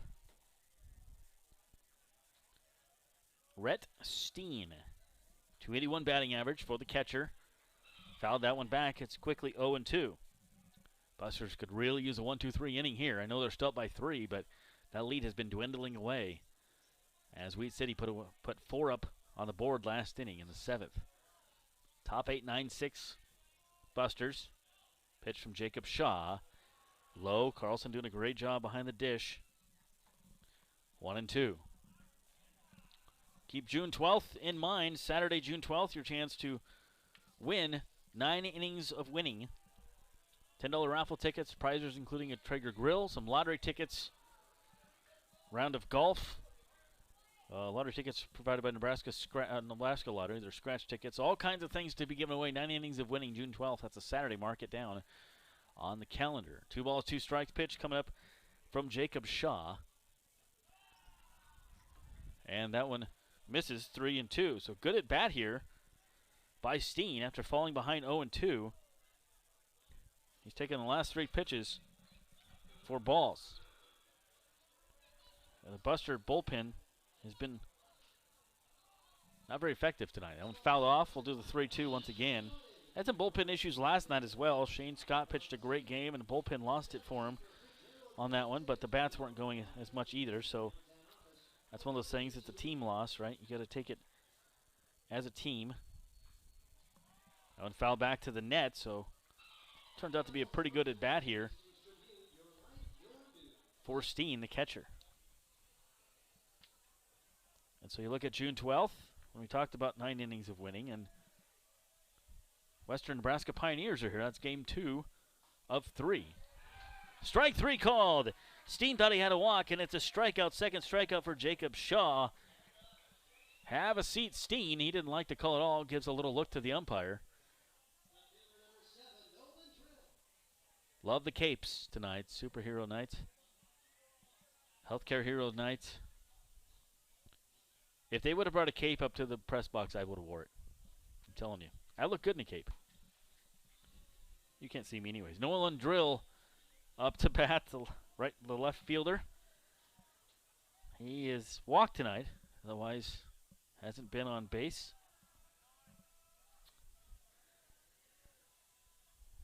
Nolan Drill is 0 for 2. Walk and a strikeout. Swung on and missed on that one. 1 ball, 1 strike. 5 runners left on base tonight for Wheat City. 7 left on base for the Sodbusters. And, ooh, that one just missed. 69, that would be my fastball. 1 ball and a strike. I tried to do one of those pitching machine things a couple years ago, and I think I got it up to 64 or something. And my arm was hurting. Popped up first base side. Matson running. And kicks on the turbos and makes a catch by the dugout. Nice job. He almost took the umpire out in the process. Trevor Matson's a big guy. If he's running at you, you're going to move.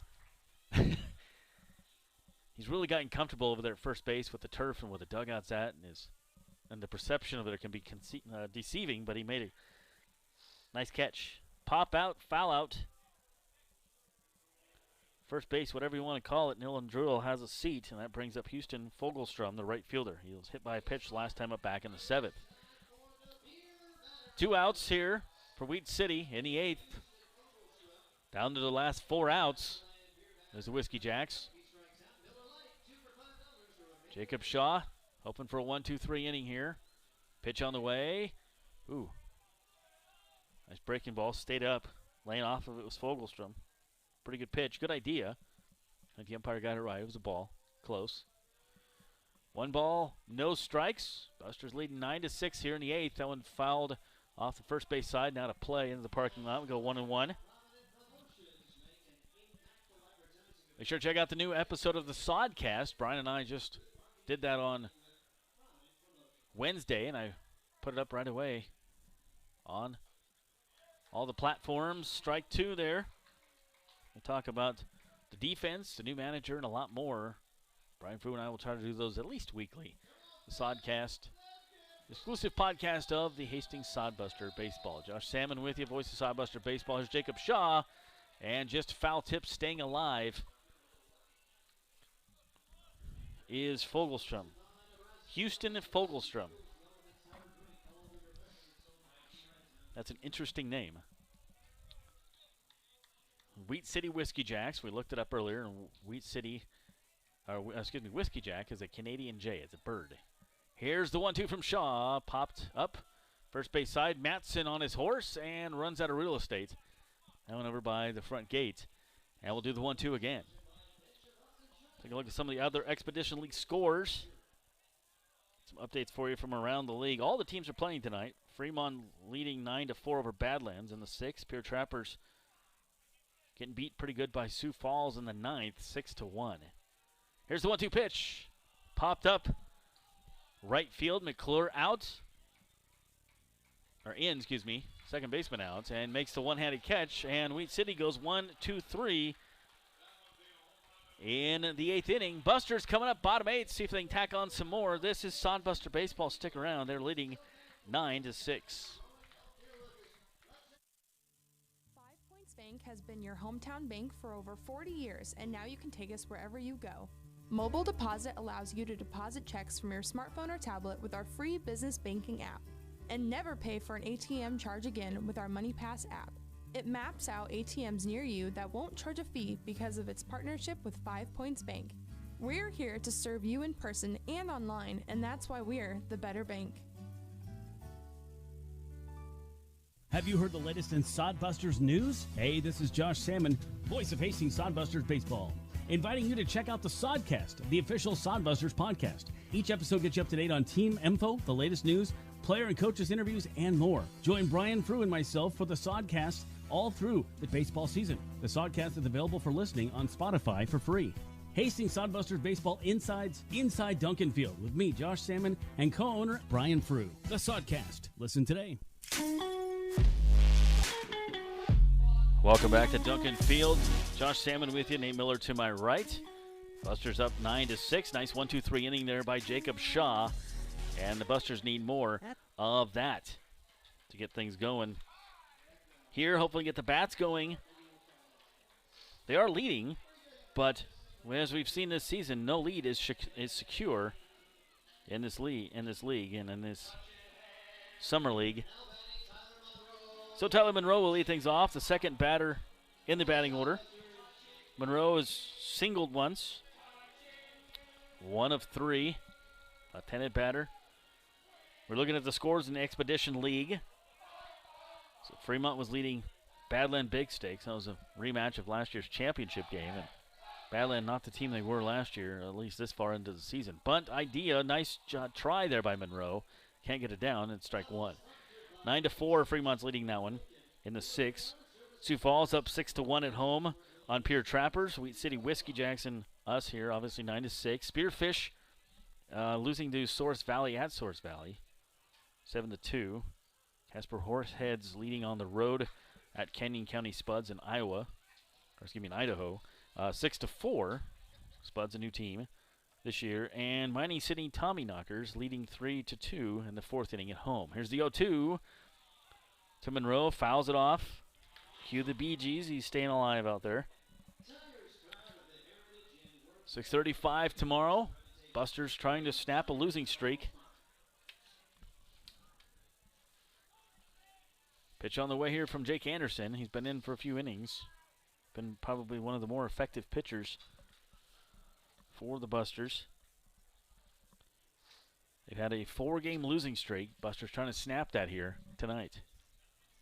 Wheat City 4-4 coming in. Busters 2-6 coming in. Inside out swing from Monroe. That one goes foul and out of play on the left side by the railroad track, which is to my left. I think there's a little bit of parking lot over there and some walkway, but there's not much. It's mostly where they keep the batting cage and stuff. Here's the 1-2 from Anderson.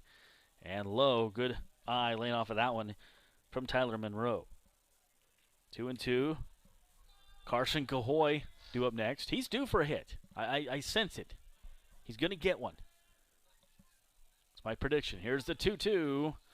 And Monroe goes down on the off speed.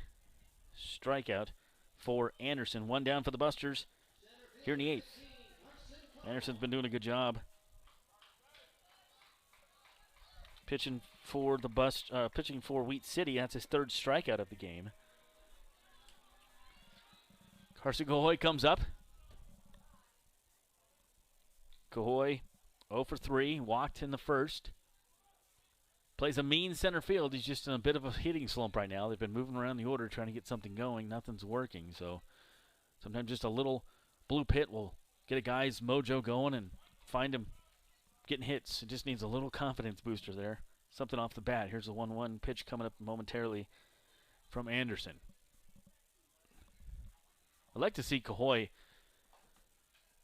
hit one down the power alley because he's got some mad wheels. He runs really fast.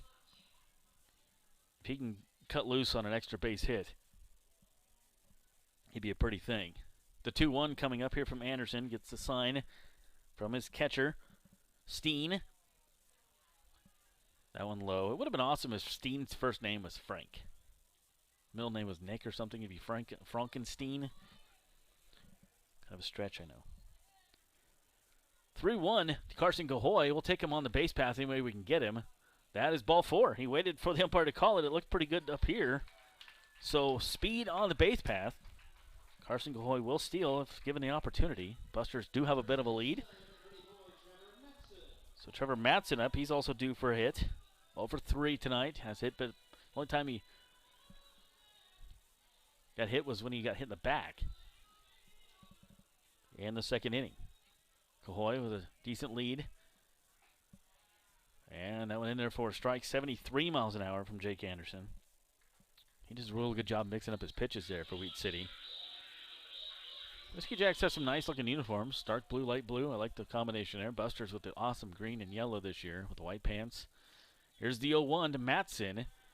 That one outside by quite a ways. 1-1. Matt Rodriguez due up next. He's got 2 hits. Should have had 3. He kind of got robbed on a call, I think, last inning. It was a close play, and they called him out. I think he was safe, but nonetheless.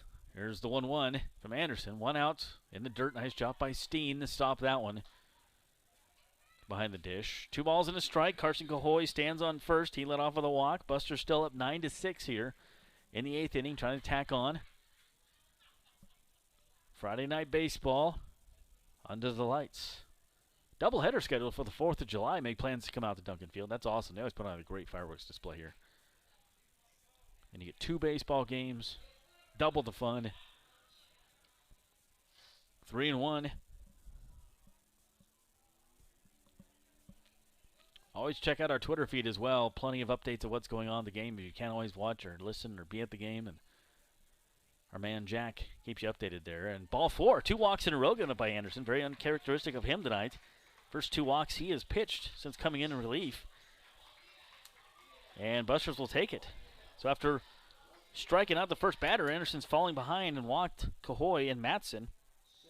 Brings up Matt Rodriguez.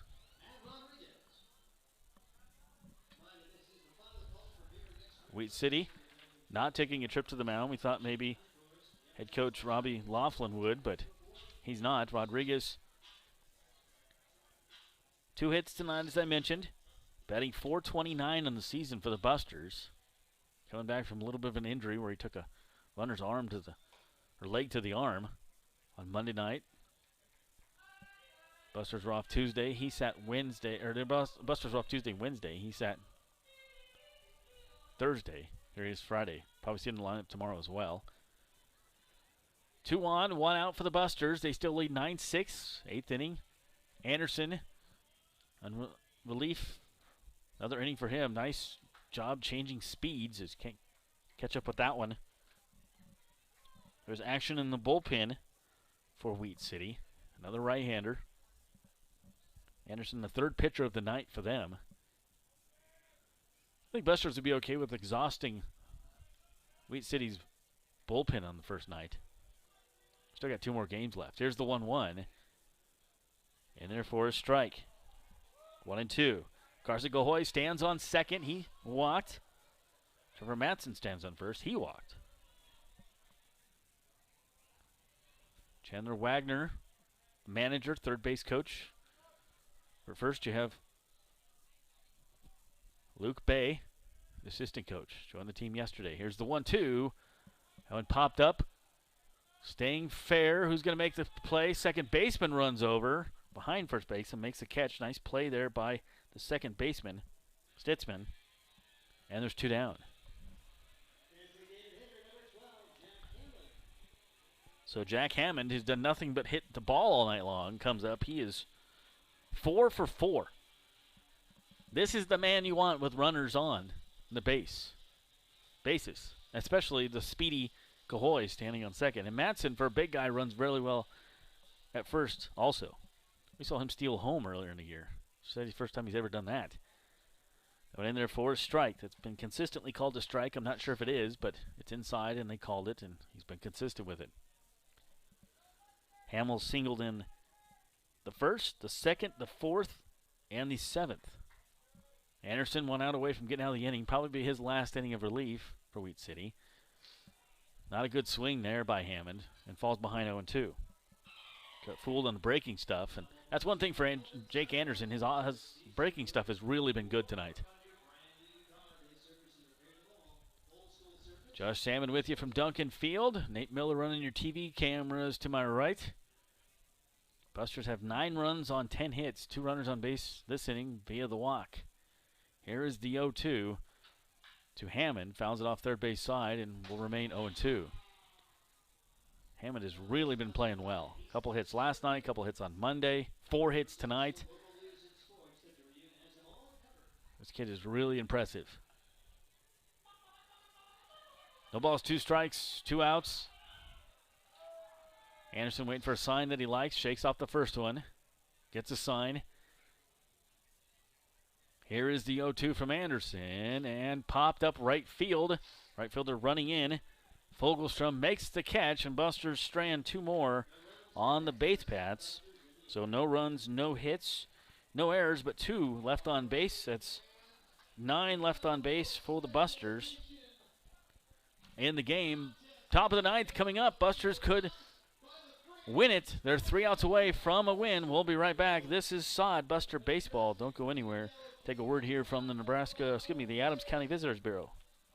Adams County Visitors Bureau is the perfect place to start your Hastings experience, a place where you'll meet artists, shopkeepers, and storytellers while you stroll through downtown shops, beautiful parks, and historic housing districts.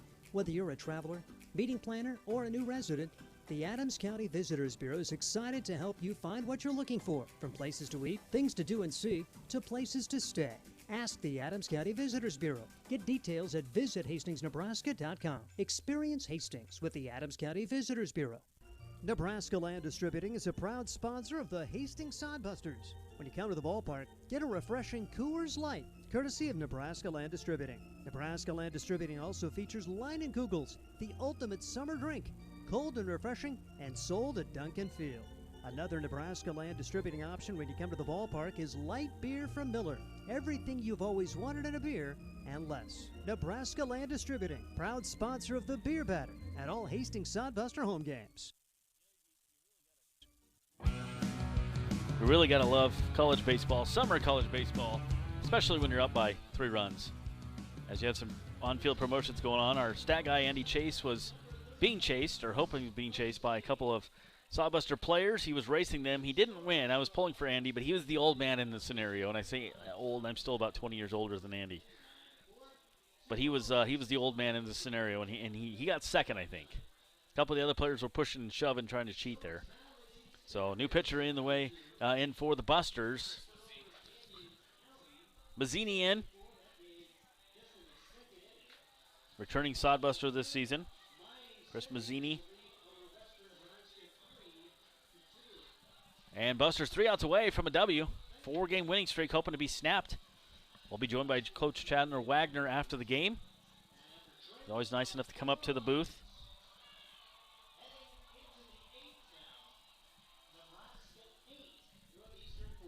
So Nebraska winning their game as well right now, 8-4. It's good to see. Busters win, Huskers win. All the world's at peace. Some numbers here on Mazzini. It's his second appearance. No ERA. Batting average against him is, there's no batting average against him. He's only pitched 1 in a 3rd innings, 3 walks and a strikeout. So he will face center fielder Cameron Daigle. It'll be 9-1-2 here for Wheat City down to the last 3 outs. They put a run on the board in the 1st, and then again in the 7th, 4 in the 8th. Excuse me, 1 in the 6th, 4 in the 7th, none in the 8th. And here we are in the 9th. Chris Mazzini trying to close it out here and get the save. And that one bounces in the turf and away from the catcher. So he starts off with a pitch, wild pitch. 4th pitcher of the night for the Busters. Leif Holstein, the pitcher of record for tonight. Holstein pitched a really good game. 6 innings, 6 hits, 2 runs, both earned, 6 strikeouts. Eduardo Vasquez came after that, had a hard time tonight, giving up 4 earned runs in 4 innings. Jacob Shaw came in for 2 innings of work, 1 hit, no runs, a walk, 2 strikeouts. And now Chris Mazzini, 1-1 here to Daigle. He's got 1 hit tonight. Ball and a strike. Cameron Daigle. Appreciate you guys tuning in. Mixler Radio, YouTube TV. If you can't come out to the ballpark, then you can hang out with us there. How about that? That one way up high. Mazzini all over the place with the strike zone right now. Just finished up his college baseball season here not too long. Joined the team Monday night, I believe it was. A couple of guys are that way on this team as well. They're still playing into the... It's been a weird season. Some schools are playing 60 games, as Steve said. Some are playing 40, some play 20, some play none this season. It's been an odd baseball season around college baseball. Walk. Mazzini comes in and gives up a walk to Wheat City. So back to top of the order with Stitzman. So for the 3rd time tonight, technically the 4th time tonight, Wheat City Whiskey Jacks have had the leadoff hitter on. If you count back in the fourth, it was a reach on an error. And right away, Luke Bay's coming out to talk to Mazzini. He says, hey, we're just 3 outs away. Try to throw a ground ball if you can. We'll get the double play here. We'll be 1 out away. We'll get some pizza or something, you know? Busters can just taste this win. It felt really good last night. I thought the Busters were going to pull one off against Fremont. Things were going. Shane Scott was throwing well. And then just things kind of fell apart in the bullpen. They couldn't get the clutch hit when they needed. And this game hasn't had that feel. The Busters broke off in the with 7 in the first, 1 in the second, 1 in the third. Didn't score again since. Haven't scored since the 3rd inning. But when you score 7 in the first, bullpen's been just enough tonight. Giving up 6 runs, but infield's still having a meeting out there. And the umpire's finally breaking it up here, I think.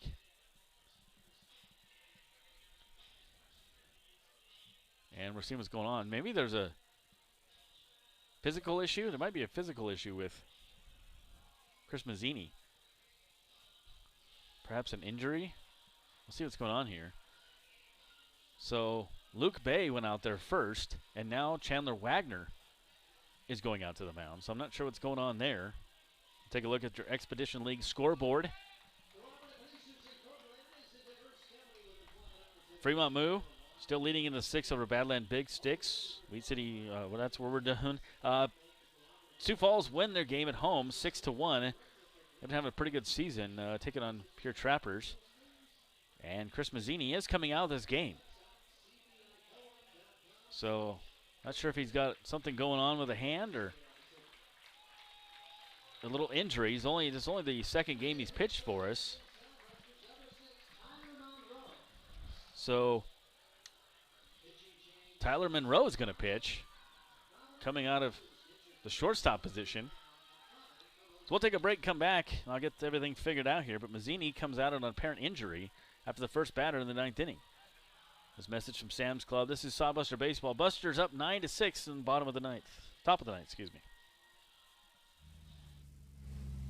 It's hot. Can we get some popsicles? A lot of popsicles. Okay, sure. Let's go to Sam's Club. We can get some popsicles there. Plus, check out the pools on sale. Didn't Dad want to barbecue tonight? With all those popsicles, we should get some paper towels, too. Good idea, Mom. I'll grab some chips. Sam's Club has something for every season. Sam's Club, a proud sponsor of Hastings Sodbuster Baseball. Stop by before or after the game. For the best in promotional videos, custom designs, photography, websites, and more, it's Provident Promotions. You've got the business. Now make it stand out with Provident Promotions. Provident Promotions can help you design your logo, website, custom make your promotional video, and shoot just the right photo for your company or business needs to be seen everywhere. And they even offer email marketing services and social media management. Let them help you from start to finish. 111 North Burlington Avenue, Suite 110 in Hastings. A proud sponsor of Sodbuster Baseball. All right, I got it all figured out. Chris Mazzini leaves on apparent injury, and shortstop Tyler Monroe will pitch here in the 9th. So some defensive changes for the Busters. Trevor Madsen moves from one corner to the other. He goes from first to third. Jack Hammond will stay in the game. He's the DH. We lose the DH, but he will go over to first base. And then Cole Dawson moves from third to short. The only person staying the same in the infield is Matt Rodriguez. You got all that? There's going to be a test later. I have my red pin. So 1 on, no outs here in the 9th. Tyler Monroe pitching for the Busters. This is the 2nd time he's pitched this season. 2 innings he's pitched. 3 strikeouts, 2 walks. No ERA. Batting average against him is 143. He's been very effective from the hill. Those versatile guys can play shortstop, second. Now he's pitching. So Ethan Stitzman, top of the order, back up here for Wheat City. So we'll have to talk to Chandler Wagner after the game. He's supposed to come up, and we'll find out what's going on there with Mazzini. Throws one batter, and he didn't look comfortable out there at all. Now down third base line, and right away Madsen gets a ball and boots it away. And runner coming all the way from first to third. Nice base running there by Daigle. Heads up base running. All the way from first to third on that. Madsen couldn't quite scoop it over at third. Probably going to give him an error on that one. Let's see if they do. Busters have 3 errors tonight. And it brings up Garrett Olson. He's been a tough out. So standing on first base nonetheless is Stitzman. I still think that they, looks like they gave him a hit.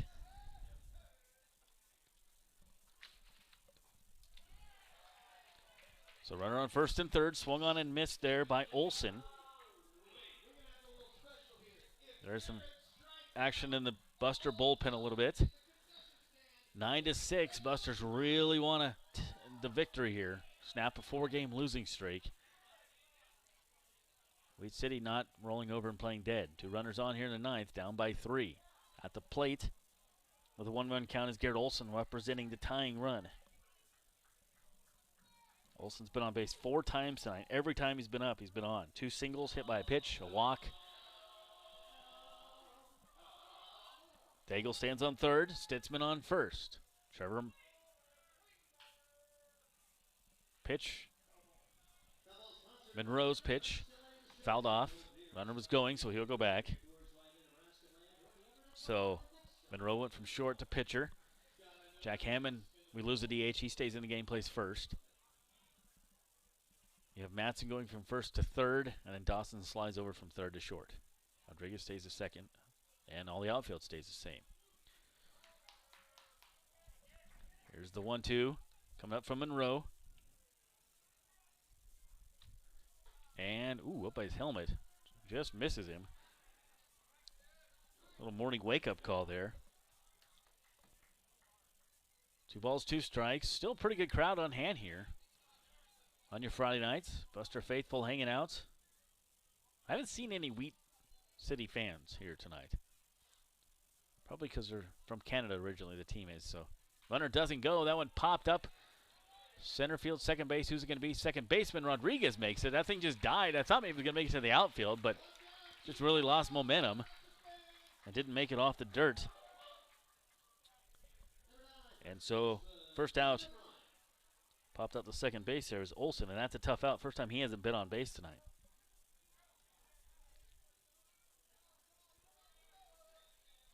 Brings up Keenan O'Brien.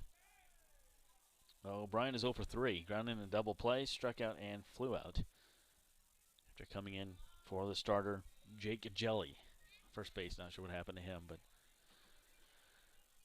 here's the pitch from Monroe. Runner goes, throw down to second is bounced and goes into center field. That's one of those ones like I talked about last night. You just let the guy steal in this situation. Now you're down, now you're only up by 2 runs. If you let him steal, who cares? You throw the ball and you throw it into center field, which is what happened there. They score a run. Not a smart move by Carlson. Give up the stolen base. I know you want to get out of the game, but you'd rather give the guy a stolen base and not have it give up the run, which is what happened. So now pressure tightens here on Sodbuster's bullpen. Only up by 2. Run scores there is Daigle. And credit Daigle on the misplayed ball over at third by Matson. Came all the way from first to third on that thing. On the hit ball, the ball was hit down the third. Matson had a hard time coming up with it. And now he scored it. That's aggressive base running got him in here. Runner stands on second. It's 1-0 to O'Brien. That one outside gets away from Carlson. And runner advances to third. Don't go anywhere. Busters were up at one point in this game, 9-1. And then the 6th inning happened, and it was 9-2. And then the 7th inning happened, and it was 9-4.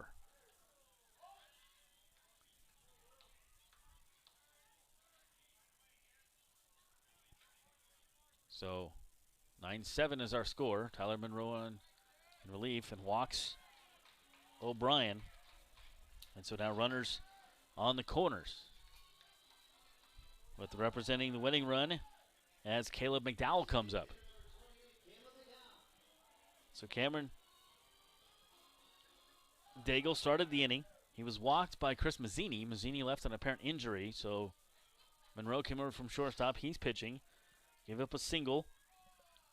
got an out. A pop out to second. Just walked O'Brien. Swing and a miss here by Caleb McDonald. There is one out. Runners on the corners for Wheat City. It's now a 9-7 game. Buster's trying to close it out and end the losing streak, the 4-game losing streak. Inside out swing there and out of play by McDowell. So 5 pitchers tonight by the Busters. Mazzini just threw 1 batter.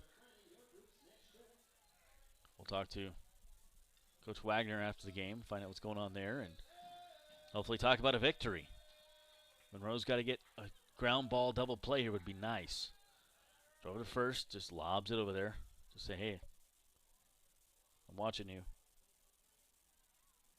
You got Stitzman standing on third base, and you have O'Brien standing on first. The 0-2 coming up here from Caleb McDowell. Monroe kicks and delivers. Throw down to first, and do they get him? They got him. He overslid the bag. I think he was safe getting back, and he knew it. Carlson made up for the throw into center field a moment ago. Threw it down to first base as O'Brien was getting too far off the bag. He slid back to first and overslid first. So caught stealing there. What a wacky way to get out. And now 1-2 here to Caleb McDowell. So suddenly you go from Caleb McDowell being the winning run to representing the tying run. Here's the 2-2 coming up from Monroe. Upstairs, 3-2 now. I have no fingernails left. 3 balls, 2 strikes, 2 outs. Busters 1 pitch away from a victory and snapping the losing streak. Monroe, runner stands on third. Here's a kick from Monroe and deliver, and just a bit outside and perhaps a little low. He walks the second batter in a row. So fourth man to reach base this inning for Wheat City. And it brings up Dean Bittner. Bittner with an RBI. He's 0 for 4 otherwise. So Monroe with runners on the corners. I say at this point, if the runner goes to second, just let him go, and he is. No throw down, and that one hit him in the helmet. So, again, don't go anywhere. This is getting to be a little wacky here. Bases loaded now. 3 walks this inning, a hit batsman, and a single. 1 run in. Monroe trying to finish out the game. There is left-handed action in the bullpen. Carlson talking to his pitcher. Monroe plays mostly shortstop, but this is the second or third time Busters have used him this season. Second time. And so it brings up Steen, the catcher, and that one's outside.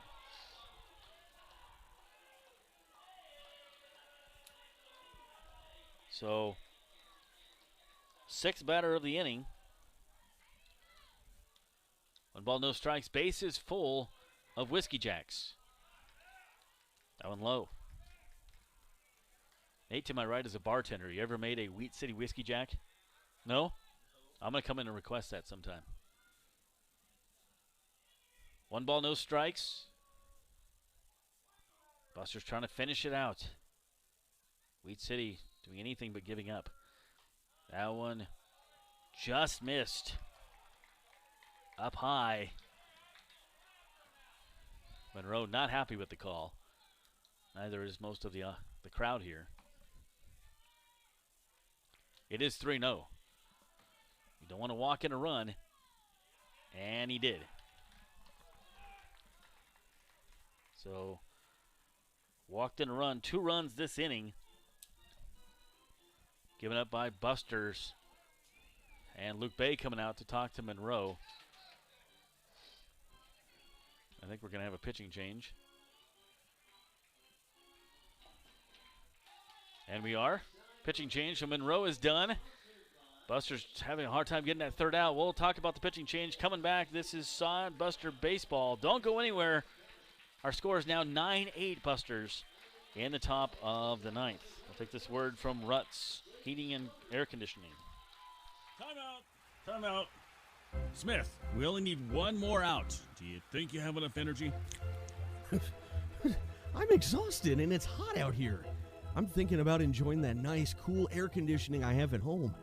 Oh yeah, you've talked about Ruts Heating and AC, the #1 source for residential and commercial HVAC services in Nebraska for over 45 years. Yeah, now. I have enough for one more batter, Coach. Smith, go finish this thing so we can all go home and cool off. Visit rutsheatingandair.com. My husband and I love to live in Nebraska. It's the good life. We always vacation here. Love those Nebraska state parks. We love to eat here. Where are you going to get a better steak? And we love to play here, especially Nebraska Pick 5 from the Nebraska Lottery. It has a $50,000 starting jackpot, drawing 7 days a week, and all the proceeds go back to our state. Hey, honey, this weekend, let's buy some Nebraska Pick 5 tickets, go to a state park, and grill some steaks. Like our first date. I'm no amateur. Top prize odds 1 in 501,000. Jake Schroeder enters the game. Tyler Monroe exits the game. Sixth pitcher of the ninth for the Busters, and 2 runs given up this inning by Buster pitching. They find themselves ahead by 1 with 2 runners on here for Wheat City. And Nolan Drill will be up. 1, 2, 3, 4 walks this inning, a hit and a hits batsman. 2 runs scored. It's amazing it's only been that. So you look at Schroeder in the game. 3rd appearance for him. He's started 1 game. ERA's .415. He's got an 0-1 record. Struck out 9 batters. Walked 5. Big 6'5". When Schroeder enters the game, you know. He's 6'5". It's kind of hard to miss. Save 2 teams tomorrow, 6:35 first pitch. Same time on Sunday. Husker night tomorrow night. We'll be auctioning off some Husker/Sodbuster gear. Guys who played for the Huskers and Sodbusters. Get your raffle tickets for that. And join us for first pitch out here at Duncan Field tomorrow night. Love to see you out here. If you can't, we'll have the pregame at 6 o'clock on YouTube and on MixLR. Josh Salmon, voice with you. Nate Miller to my right. Steve Stein will join me on Sunday's broadcast. He's doing PA tonight here at the stadium. So here we go. Bases loaded for Wheat City.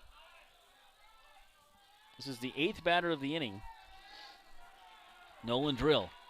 Jake Schroeder on for the save. Low, ball 1. So you've had Mazzini throw 1 batter. And then you had Monroe throw 1, 2, 3, 4, 5, 6, 7 batters. 6 batters, excuse me. And now Schroeder in. It's tough to get that win. Busters were leading this game 9-1 at one point. Then 9-2, then 9-5, 9-7, now 9-8. Still only 1 hit this inning, 2 runs in for Wheat City. They're down by 1, 9-8. Schroeder behind in the count, 0-2. 2-1 now. Excuse me, 2-0 he was behind, but now he's 2-1. To Drill, getting a courtesy call there perhaps. The batter says that looked a little high to me, but Fogelstrom stands on deck. Luckily, the bottom of the order really hasn't done much for Wheat City. That one hit up the middle and in. Wheat City will score 1 run. Carson Gahoy throwing it home. 2-run score for Wheat City, and now they take the lead 10-9. On a single by Nolan Drill, right back up the middle. He drilled it, and 2 runs came in. Those runs will be charged to Tyler Monroe. I'm running out of space on my scoring sheet here for pitchers.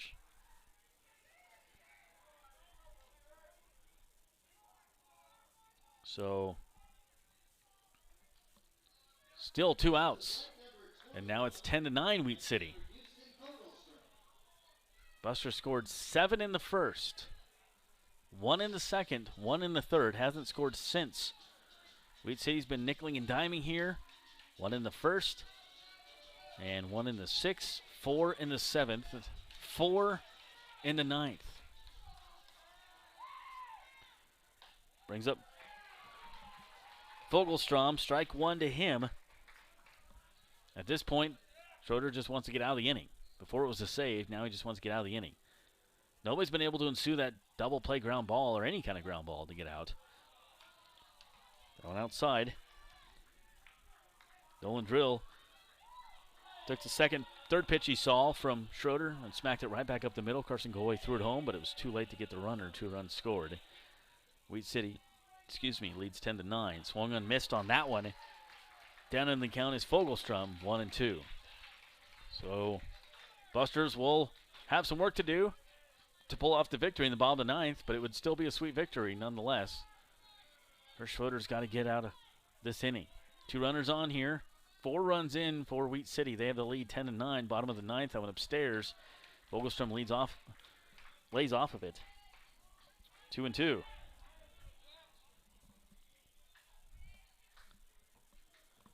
Two balls, 2 strikes, 2 outs. 4 runs in for Wheat City. They have the lead here in the 9th. And thought he was going to hit a batter there for a minute, and he didn't. 3-2. Schroeder upset with himself. Jake Schroeder, third pitcher of the inning. Here is the 3-2, 2 outs. Payoff pitch, fouled off. We'll do it again. 9th batter of the inning for Wheat City.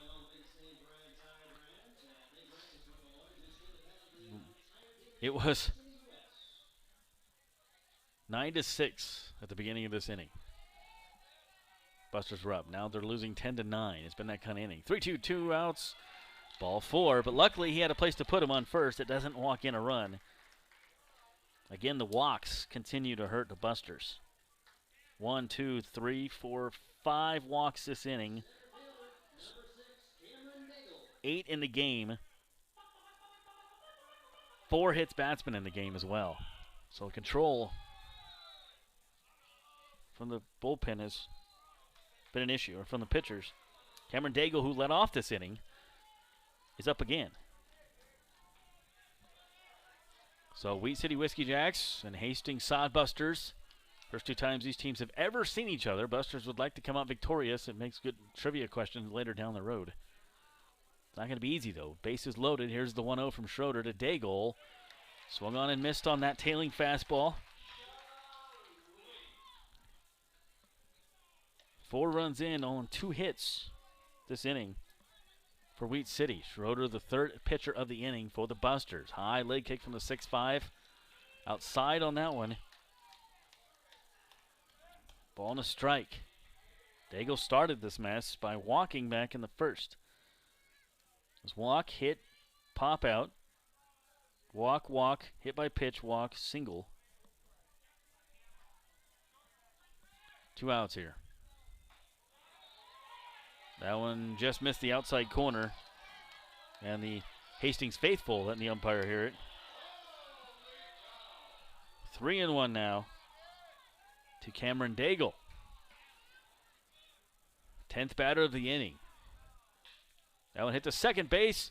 Trapping it at second, throwing over to first, getting the out is Rodriguez, and the Busters finally get out of it. They leave 3 on base, 2 hits, 4 runs in for Wheat City. Busters now trail 10-9. Bottom of the 9th coming up. If you have any fingernails left, hang in there with me.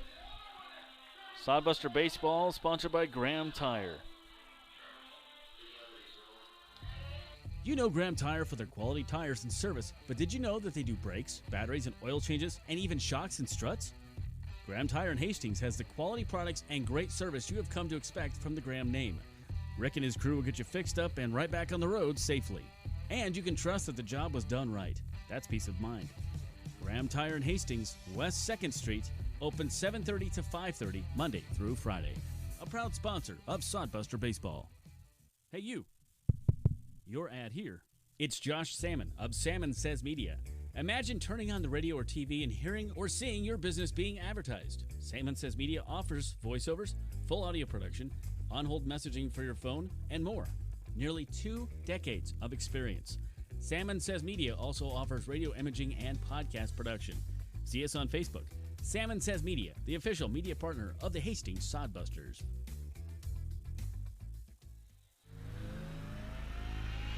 So what an inning it was for the Wheat City Whiskey Jacks at the top of the 9th. 2 hits, 4 runs in. They now lead 10-9, and they still stranded 3 runners on base as well.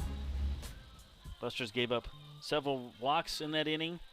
They gave up 4 walks, hit a batsman, and 2 singles. And so Busters trail by 1. It'll be Cole Dawson, Nick Carlson, and Omar Jackson scheduled to come up this inning. We may see another batter at some point. Medical Hero Superhero Night. The Capes were working early in the game, but they're not helping right now.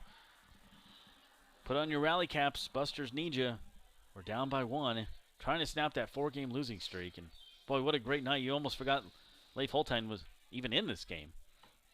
6 pitchers later. Down the line, Dawson bunts. They pick it up, and it's a fair ball. We saw him do that last night in the 9th inning. Apparently, Wheat City never got the memo.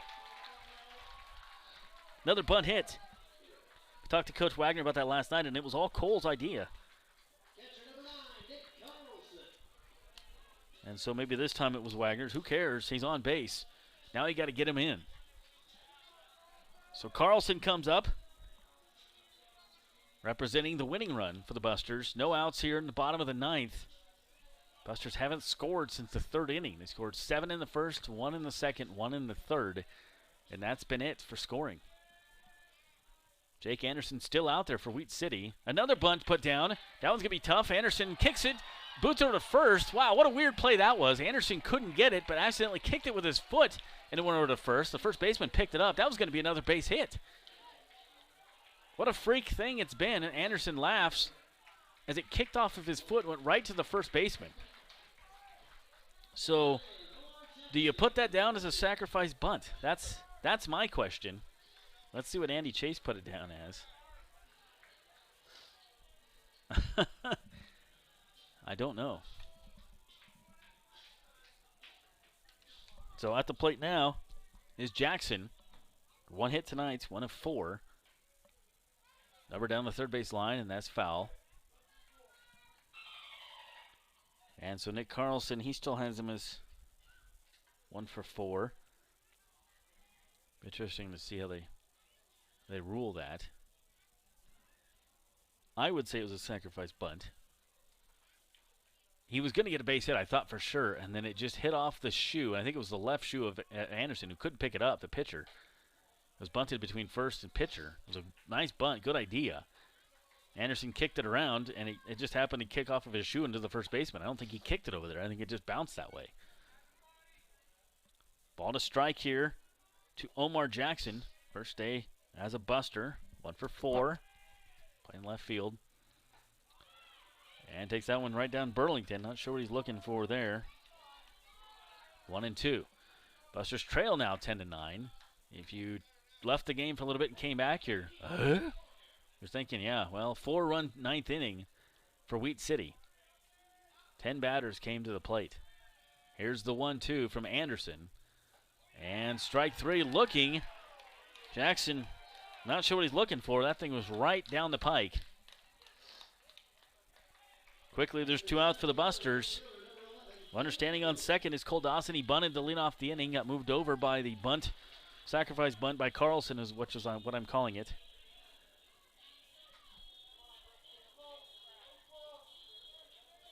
And Cameron McClure represents the winning run. Just need to get something to the outfield on the ground or not caught, basically.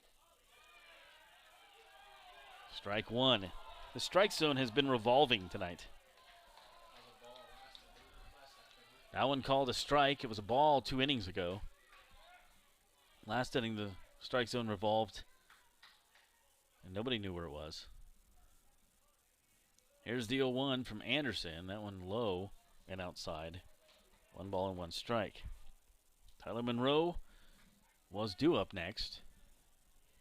He got pulled out of the game, though. So, let's see what happens. If he doesn't come in, it'll be Jackson Roca, new with the team. Swung on and missed on that one. 1-2. Busters, after leading this thing 9-1 at one point. Now trail 10-9. They got plenty of offense, and you thought, okay, 7 runs in the first inning. This should be an easy win. Not so much. 1-2, runner on second. Here's the pitch, fouled off. Just staying alive are the Busters. On life support, if you will. here in the bottom of the ninth. Trailing by 1, just some kind of extra base hit to right center field, left center field, just even a single out there deep enough. Should get Cole Dawson, who runs well in from second base, just to tie this thing. Here's the 1-2 from Anderson once again. Swung on a miss, catcher drops the ball, throw it to first, and Wheat City wins the first appearance they ever play in Hastings against Hastings, 10-9. Crazy, crazy game, folks. This is baseball. We'll take a break and come back and recap the numbers. Coach Chandler Wagner is going to come up and talk to me supposedly on this one. Busters end up losing this one 10-9 in 9 innings to the Wheat City Whiskey Jacks. We'll be right back. Sodbuster Baseball. Latest in Sodbusters news? Hey, this is Josh Salmon, voice of Hastings Sodbusters Baseball, inviting you to check out the Sodcast, the official Sodbusters podcast. Each episode gets you up to date on team info, the latest news, player and coaches interviews, and more. Join Brian Frew and myself for the Sodcast all through the baseball season. The Sodcast is available for listening on Spotify for free. Hastings Sodbusters Baseball Inside Duncan Field with me, Josh Salmon, and co-owner Brian Frew. The Sodcast. Listen today.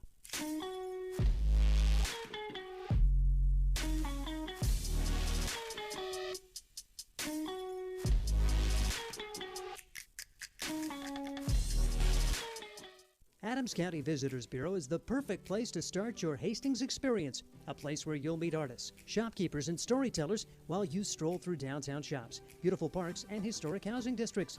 Whether you're a traveler, meeting planner, or a new resident, the Adams County Visitors Bureau is excited to help you find what you're looking for, from places to eat, things to do and see, to places to stay. Ask the Adams County Visitors Bureau. Get details at visithastingsnebraska.com. Experience Hastings with the Adams County Visitors Bureau. Nebraska Land Distributing is a proud sponsor of the Hastings Sodbusters. When you come to the ballpark, get a refreshing Coors Light, courtesy of Nebraska Land Distributing. Nebraska Land Distributing also features Leinenkugels, the ultimate summer drink, cold and refreshing, and sold at Duncan Field. Another Nebraska Land Distributing option when you come to the ballpark is light beer from Miller. Everything you've always wanted in a beer and less. Nebraska Land Distributing, proud sponsor of the Beer Batter at all Hastings Sodbuster home games. Well, welcome back. And Sodbusters lose a heartbreaker. Up 9-1 at one point in this game and lose 10-9. They score 7 runs in the first, 1 in the second, 1 in the third. Don't score again. Wheat City battles back, puts 4 runs on the board, courtesy of several walks as well. The pitching just completely fell apart in the 9th inning. I'm just going to be honest with you. That's exactly what happened. And if we get Coach Wagner up here, I'm sure he'll tell you the same thing. It's 2 nights in a row the bullpen has failed on 2 great starts. Last night, Shane Scott, and tonight, Leif Holtein, outstanding on the mound. And bullpen just couldn't close it out. Busters couldn't get the clutch hit they needed. So, Wheat City 10 runs on 9 hits, 1 error. And Hastings had 9 runs on 8 hits and 3 errors. So just a crazy, crazy game. Highlights, I guess, the only highlight I can come up with right now for the Busters is Jack Hammond had a heck of a night. 4 for 5, 4 singles for him. Good night for that young man. Rodriguez had a couple hits. He's back in the lineup. And Leif Holtein pitched a heck of a game. Hats off to Leif. That's a tough loss. He won't take the loss, but still a tough loss for the team after pitching your heart out there on the mound as long as he did. So bullpen woes continue for the Busters. Now the losing streak goes to 5. They're now 2-7 on the season. Wheat City moves to 4-5 on the year. And I don't think we're going to get Coach Wagner up here as he's talking to his guys pretty ferociously out there. But I'll catch him after the game, and we'll use that for the pregame show tomorrow. First pitch again, 6:35 tomorrow. Wheat City Whiskey Jacks and your Hastings Sodbusters again on Sunday as well. First time these teams have met up, and Wheat City, after the 9-hour bus ride, come in here and pull off the upset in the 9th inning, nonetheless, here on your Friday nights, and win it 10-9 as the Busters lose their 5th straight. But we'll see what happens tomorrow. It's another day, and they used a lot of pitchers tonight, so we'll see if we can get to them tomorrow. For Nate Miller to my right, Steve Stein, and all the Sodbuster family, this is Josh Salmon. We'll catch you back here tomorrow. Thanks for tuning in. Sodbuster Baseball from Duncan Field. See you tomorrow. All right, so the way I understand it,